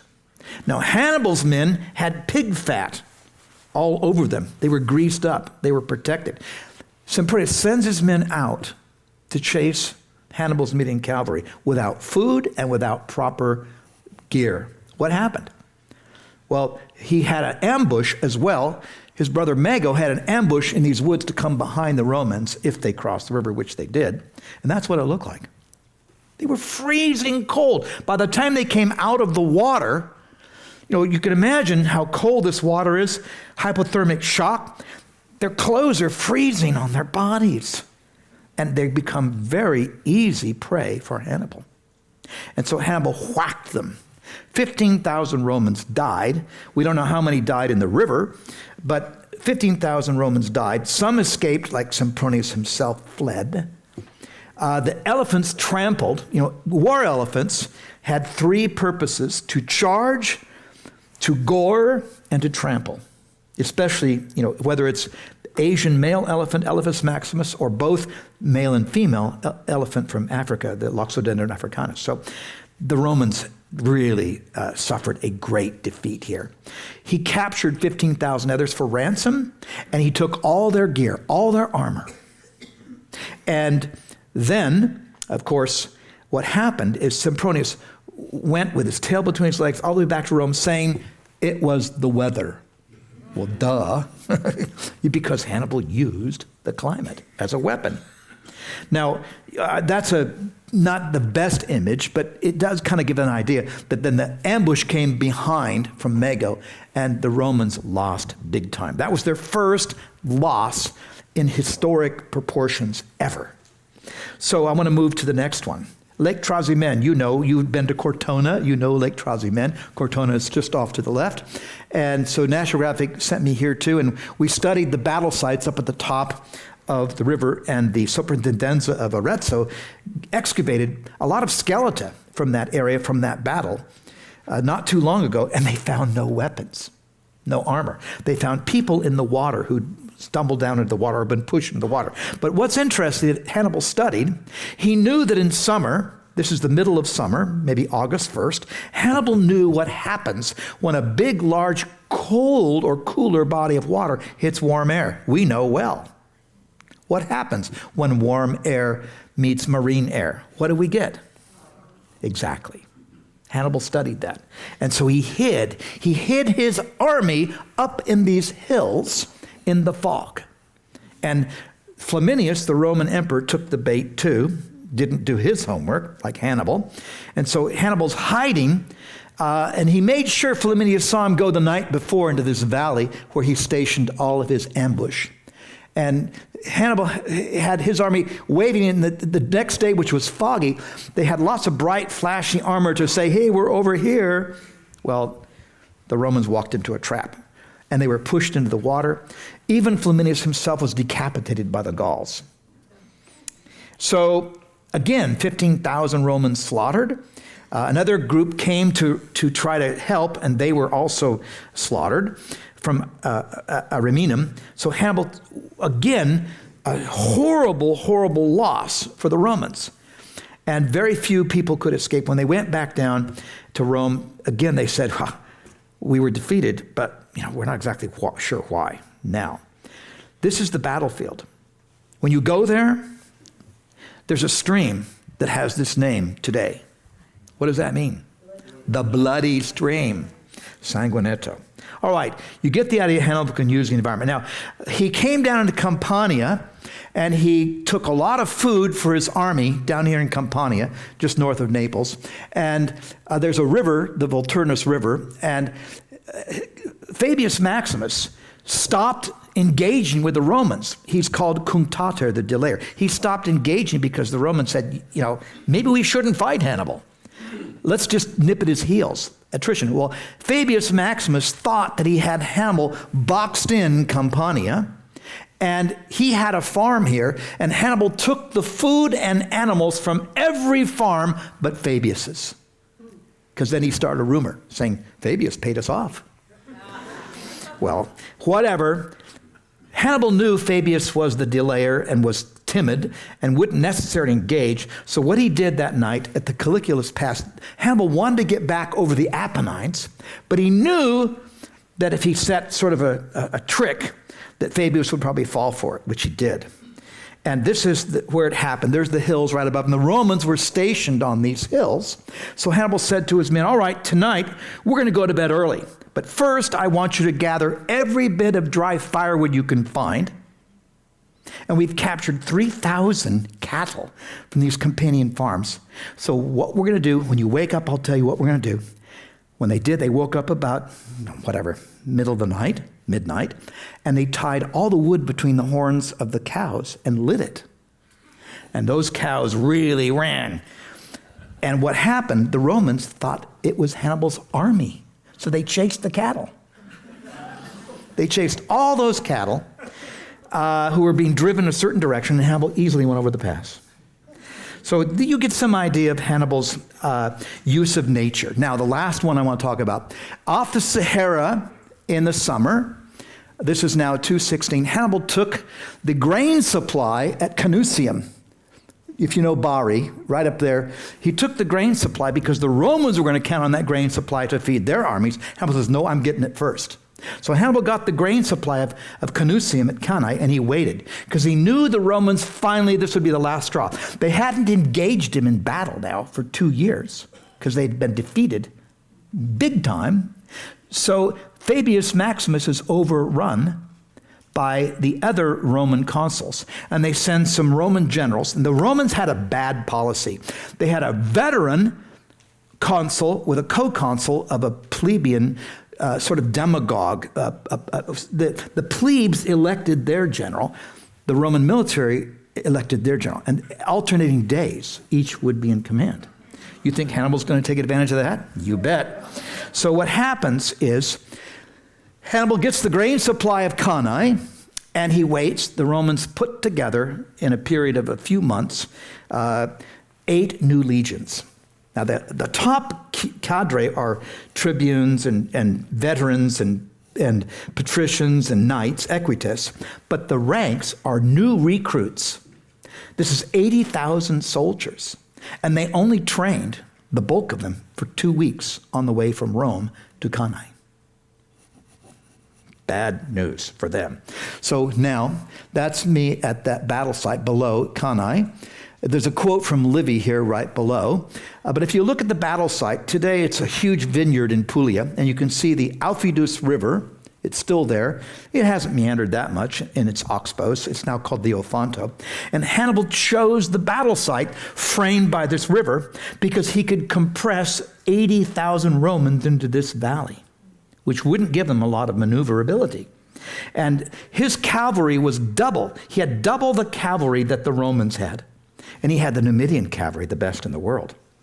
So the Romans come, and there are so many of them. He keeps 10,000 off. There's the river. Two big generals, the veteran Aemilius Paulus and the plebeian demagogue, political appointee Terentius Varro. And they come to Hannibal, and he has, out in front, he has some. Now, Hannibal has outfitted 2 battalions in the back that look like Romans, dressed up in this captured Roman gear. Do you think there's a reason? Yes. So he puts this sort of meniscus, he pushes forward, and he has at the front, his first line includes a lot of Balearic islanders who are really good with slingshots. The slingers. They could take down a rabbit at 200 feet. And he says to them, look, do you see that guy in the big red cloak under the legionary standard? Take him out. And they did. They incapacitated him. That was Aemilius Paulus. They took out the veteran. So who's left? The political appointee. And then Hannibal, his cavalry take off. The Carthaginian cavalry, who are Numidians, the best horsemen. By the way, Arabian thoroughbreds come from Numidians. You know that, I think. Paulus is out of action. His cavalry flees. This part of the cavalry chases them out of the field. Varro flees. These people keep coming forward, coming forward, coming forward. Hannibal's backing up, pretending to retreat like Genghis Khan, right? Much later. So these Romans, the other thing you saw, let me just go back a little bit. What's going on in the weather at that time? A huge dust storm, a libeccio, coming off of the Sahara. And Hannibal has the Romans face it. He has it at his back. His armies got the wind going by them, and it's going right into the eyes of the Romans. So he knows what he's doing. The Romans are massed in a dust storm, and as Hannibal's pulling back, and the Romans may think that those are Romans on either side, but they're not. And so he boxes them in. And his cavalry comes back. And now think of 70,000 young Romans, maybe none of who have ever seen battle before, and they're so compressed in a box tied together, they can barely move. The only ones who are really fighting are the ones on the outside of that box. The others, probably their bowels are turning liquid in fear, because Hannibal's a master of psyops. You know what happened that day. The biggest battle tragedy for the Romans in history. And the Celtiberians had these deadly falcata blades that look a bit like cleavers, and they're heavyweight at the front.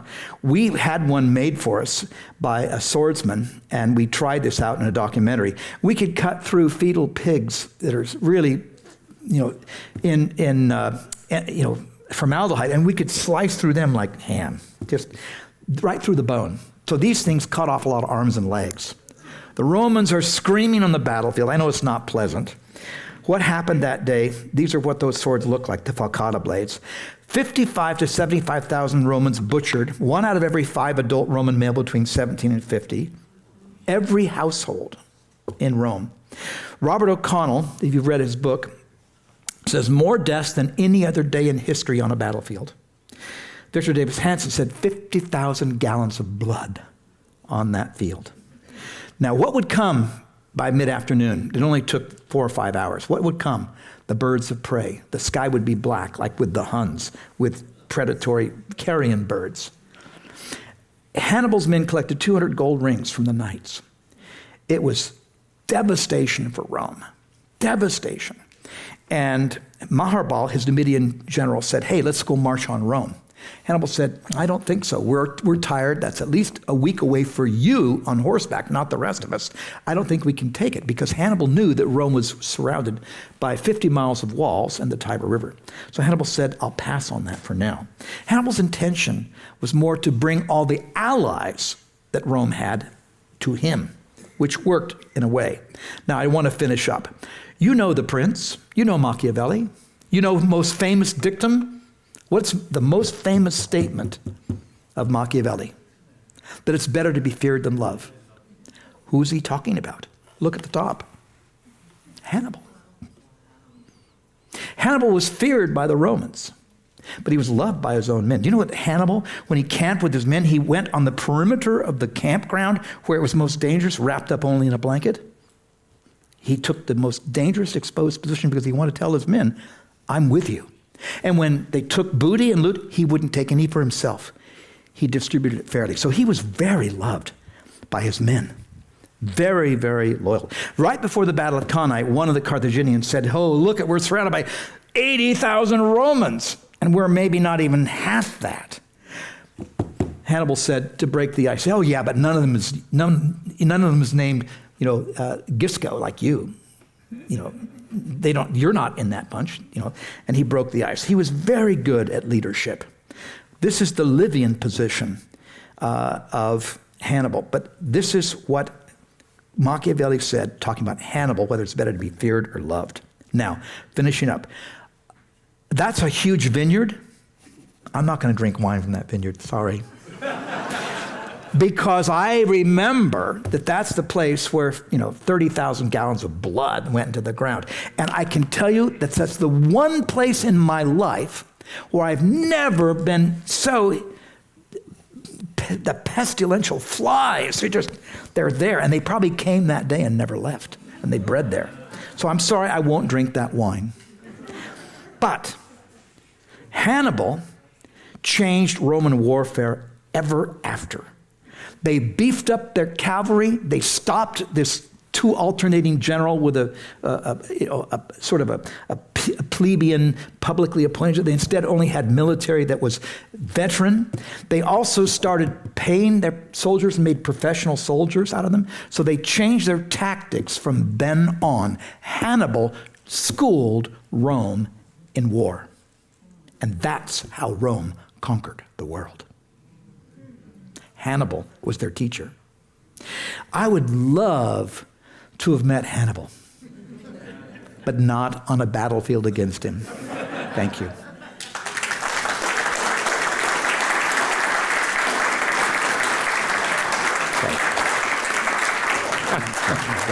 So if you have any other questions, they're still collecting them, and we'll get started. First of all, thank you both very much. That was really excellent. Yeah. And I thought I'd start with a very personal question, actually, for you, Patrick. Somebody wrote, I used to really enjoy the television show Dallas, and somehow... He was in it. Somehow, do you have a nephew that performed on that show? Yes, I was on Dallas. 2 years, but that's when I was a young sapling. Not a fat old man.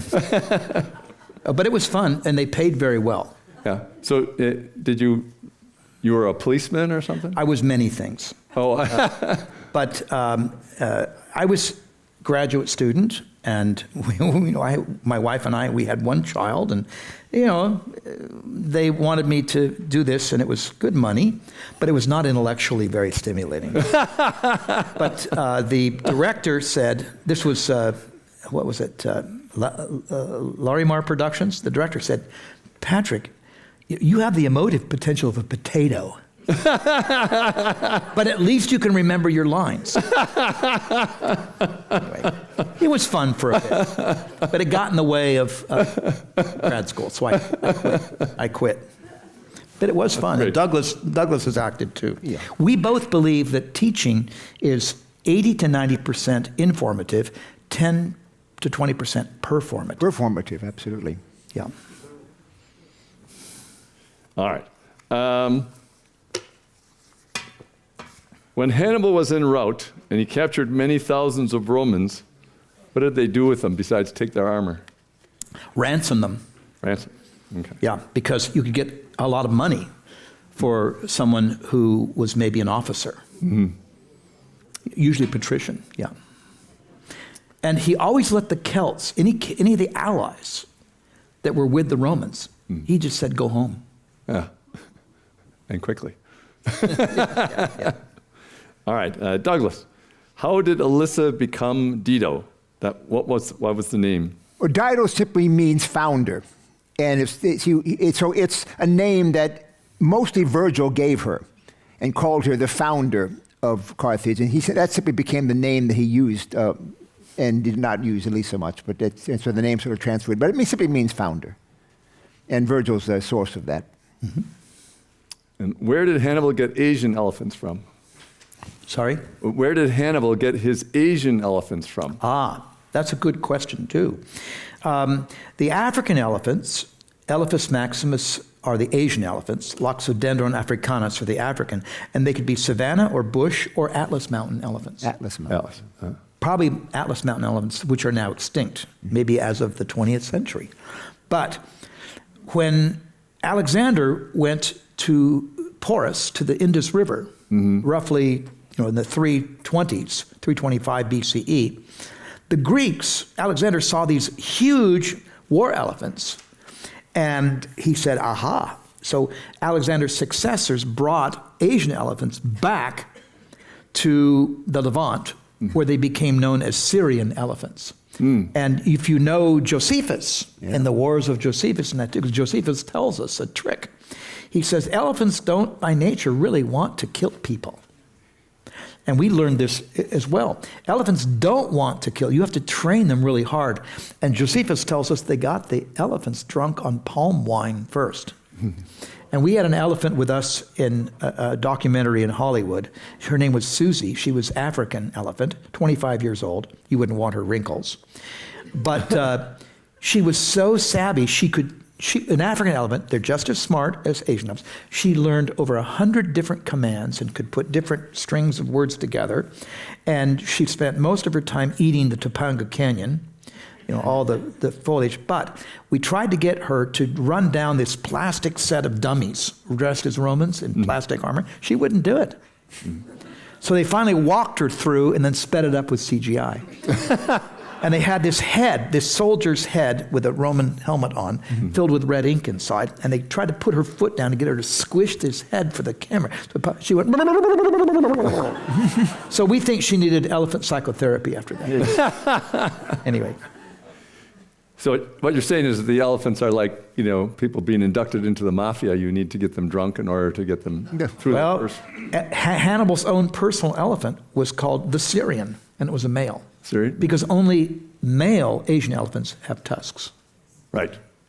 African elephants, male and female, both have tusks. So his personal elephant was called Suros, the Syrian, All right. an Asian. Now you said that there was only one elephant tusk found in the Alps. Was it an Asian elephant or was it an African elephant tusk? Well, that's a long story. It's very difficult to tell. Yeah. But if it's the longer version, it's probably the African. But I won't go into the details of that. But all I can say is that elephants are by nature, as you know, really intelligent, incredible memories, but they don't want to fight. And Scipio turned that against Hannibal at the Battle of Zama. But the majority of them did not make it across the Alps. No. Only a handful actually made it. Well, Polybius says 37 survived. 37? 37 survived. And after the Battle of Trebia, we hear nothing about them. They're gone. But 37 survived the Alps crossing, says Hannibal. We don't know how many started. Who carried the silver after the elephants died? That's good question. Yeah. Those Romans that were waiting for the money to come for the ransoms. Yeah. So, Douglas, how much stock do you put in the stories of child sacrifice in Carthage, infant sacrifice? It's a fascinating subject. you sift through all of this negative propaganda, all of this bashing of Carthage from the Hebrew prophets and the Greeks and the Romans. And for a long time, people thought, this is mostly simply the enemies telling the story, and it's probably not true. And then the more people looked into it, the more they began to investigate these Tophet. The Tophet are these cemeteries specifically for children. And they began to wonder why, first place, there's only one real Tophet in the Phoenician East, but there is over 100 scattered in the Western Mediterranean. And what's that all about? And maybe the theories were, well, the children who died before some kind of ceremony had been performed, bringing them into this religion or announcing them as adults, and maybe children of a special early category who had died at birth or died very, very young, were buried separately from everyone else. And maybe that explains it. And they found in these burials, in these Tophets, they found baby lambs and baby animals, big calves and things. And the question was, we're just guessing, because you can't take the word of the Greeks and the Romans and the Hebrew prophets literally, except that now this opinion is shifting around that, yes, in fact, what they said was in fact true some of the time. That when the enemy's at the gates, when things are going really bad, when they're in desperate measures, you would, or this is thought that they did actually sacrifice children. Remember, we have Abraham and Isaac. We have this idea of sacrificing the best thing you own. And Abraham was asked to sacrifice his eldest Isaac. And God finally said, just stop, just testing.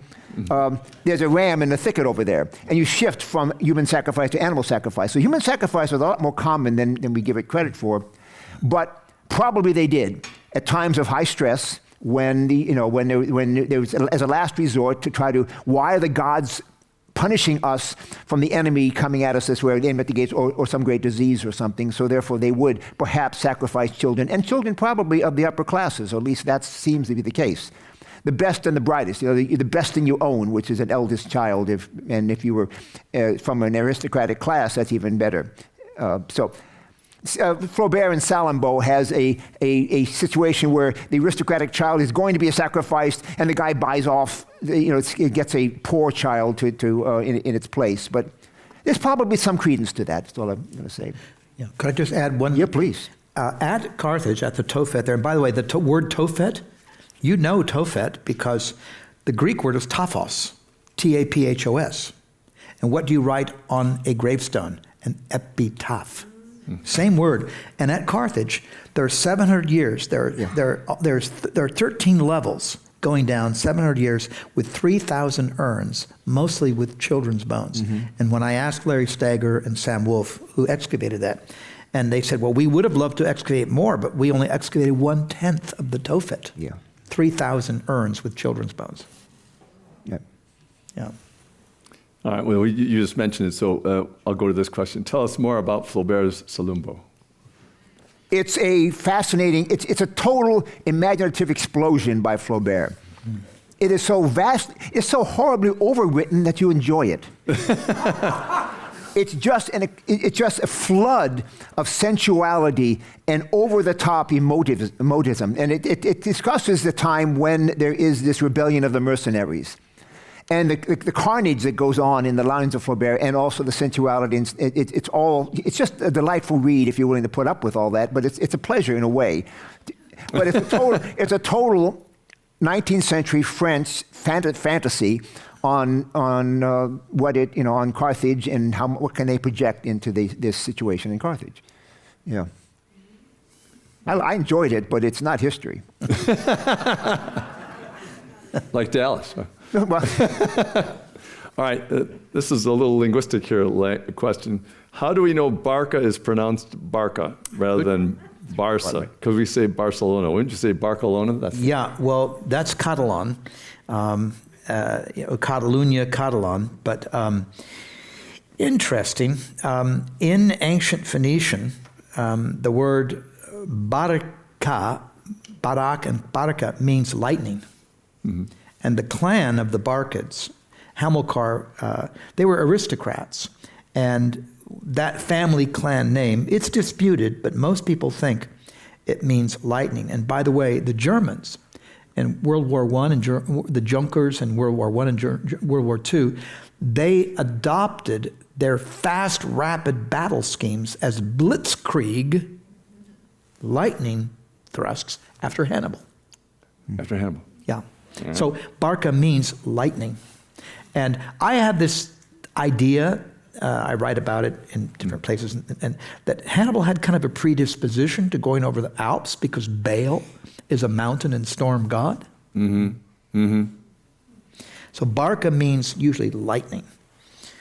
So blitz, a lightning battle, blitzkrieg. So, related question. Did the Barca family of Carthage found Barcelona? That's an interesting one. There's no Phoenician evidence or Punic evidence whatsoever in Barcelona, so probably not. But I would, I can't completely say no, but I don't see any evidence for it. But it's a really good question. I better start looking more. Well, the person that wrote the question said, I lived on Hamilcar Street in Barcelona. Oh, yes, yes. That is true. There are, there are many traces because Hannibal did take his army back through that way. All right. This moves us ahead. But not Phoenician. Right. Yeah.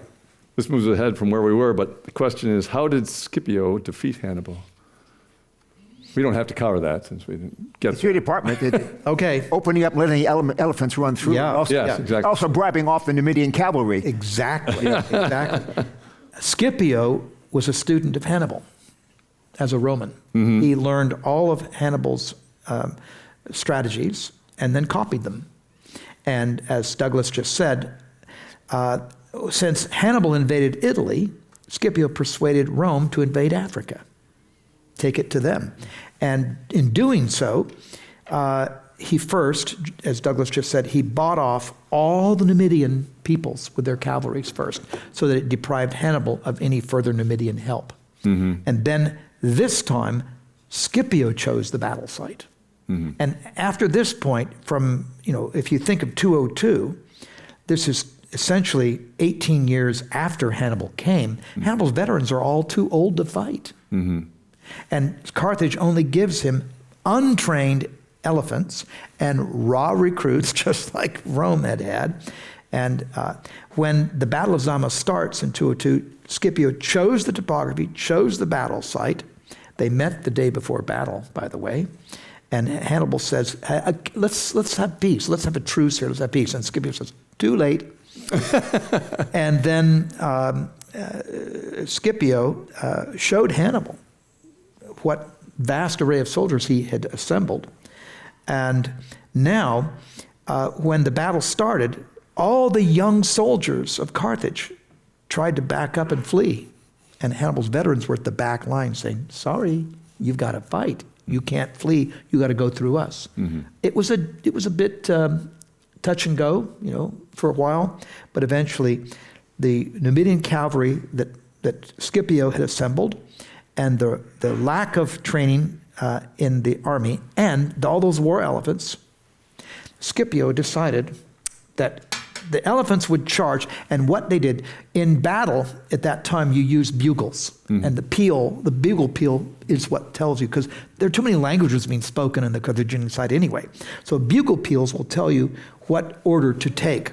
So what Scipio did, he had all of his buglers play this cacophonous array to drown out the Carthaginian telling what their animals were supposed to do, because the elephants are smart enough to understand a bugle peal. So cacophony on the battlefield from Scipio's trumpets, and then he trained his maniples. You've seen these huge testudo shields about as big as this screen here, or about as big as the screens. These huge testudo shields, when the Carthaginian elephants finally charged, they either charged the wrong way, went backwards to their own ranks, or they charged straight to the Romans, and the Romans just split up their lines with their two testudo shields and let the elephants run harmlessly through.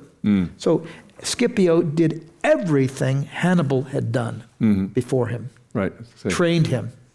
And it's interesting the way that when they both end up at the end of their lives, they both die the same year. Scipio is abandoned by Rome, just as Hannibal's abandoned by Carthage. And it's fascinating to read Scipio's epitaph.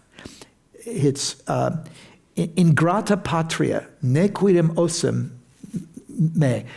Ungrateful fatherland, you will not have my bones. He didn't get buried in his own Appian Way Scipione clan tombs. He said, you've mistreated me and my family. Yeah. So both of them ended up sort of Exiles. yeah. Fascinating story. But Scipio learned everything. His father and uncle were good soldiers too, but Scipio learned all of the strategies that Hannibal had learned and Used them again. taught him Yeah. involuntarily. Yeah. All right. On the principle that the enemy of my enemy is my friend, was there an alliance between Greece and Carthage? Did Greece provide any assistance to the Carthaginians in the Punic Wars of 1 and 2? One of the Beyond mercenaries. one of the Macedonian kings was really proud of Hannibal and what he had done, and they tried to ally Philip and Antigonus with Hannibal, but it never really worked out. And the Greeks, or the Macedonians, the Greeks didn't consider to be Greek anyway. No. But the Greeks had just fought 500 years against the Carthaginians, mostly over Sicily. They were not in any friendly position. In fact, the Greeks were not at all unhappy that the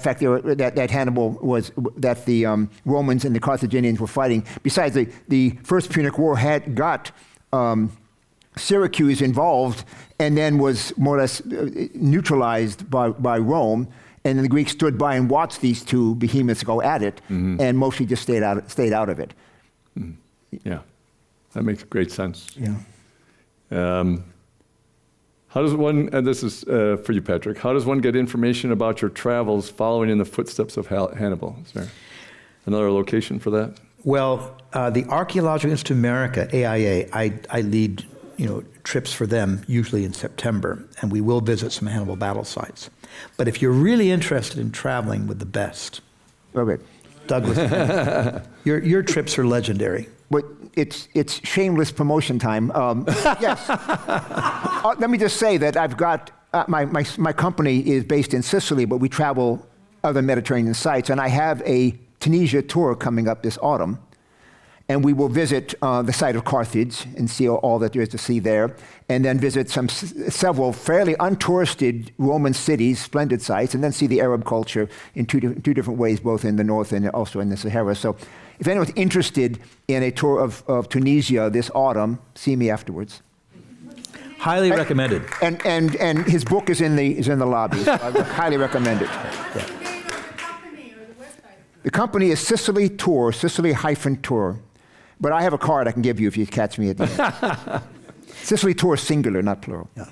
All right, one last question. There are people who've traveled with Douglas. Yes, we have people here. And everyone endorses his trips because he's the best, really. So one last question. Did Hannibal know how to read and write? Did he keep a diary?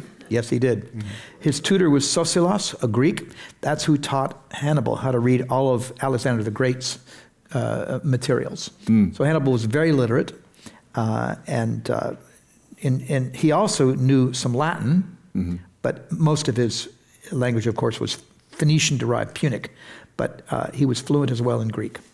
Did his father also, was his father started training when he was 10 years old? Was his father also a Greek reader, writer? That I don't know. Brought in his other Hamilcar. tutor. Yeah, that I don't know. I don't know if Hamilcar was. I don't know either, no. I know for sure Hannibal was, because his tutor, Sosilas, wrote an account of some of the battles that Polybius later used.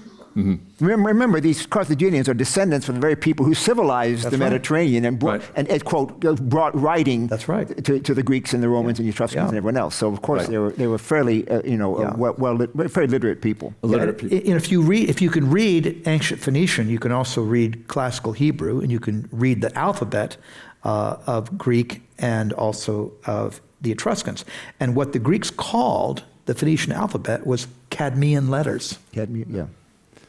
I think that last statement, Patrick, gives away your linguistic abilities. Well, if you can read this, you can also read this, this, and this, and this. I could feel everybody in the audience going, I don't think so. Well, I don't read the Wall Street Journal anymore. And I won't tell you why. Maybe you know. All right, well, that was great. Thank you very much, and thank you all for coming. Thank you, Patrick. It's a pleasure. It's an honor.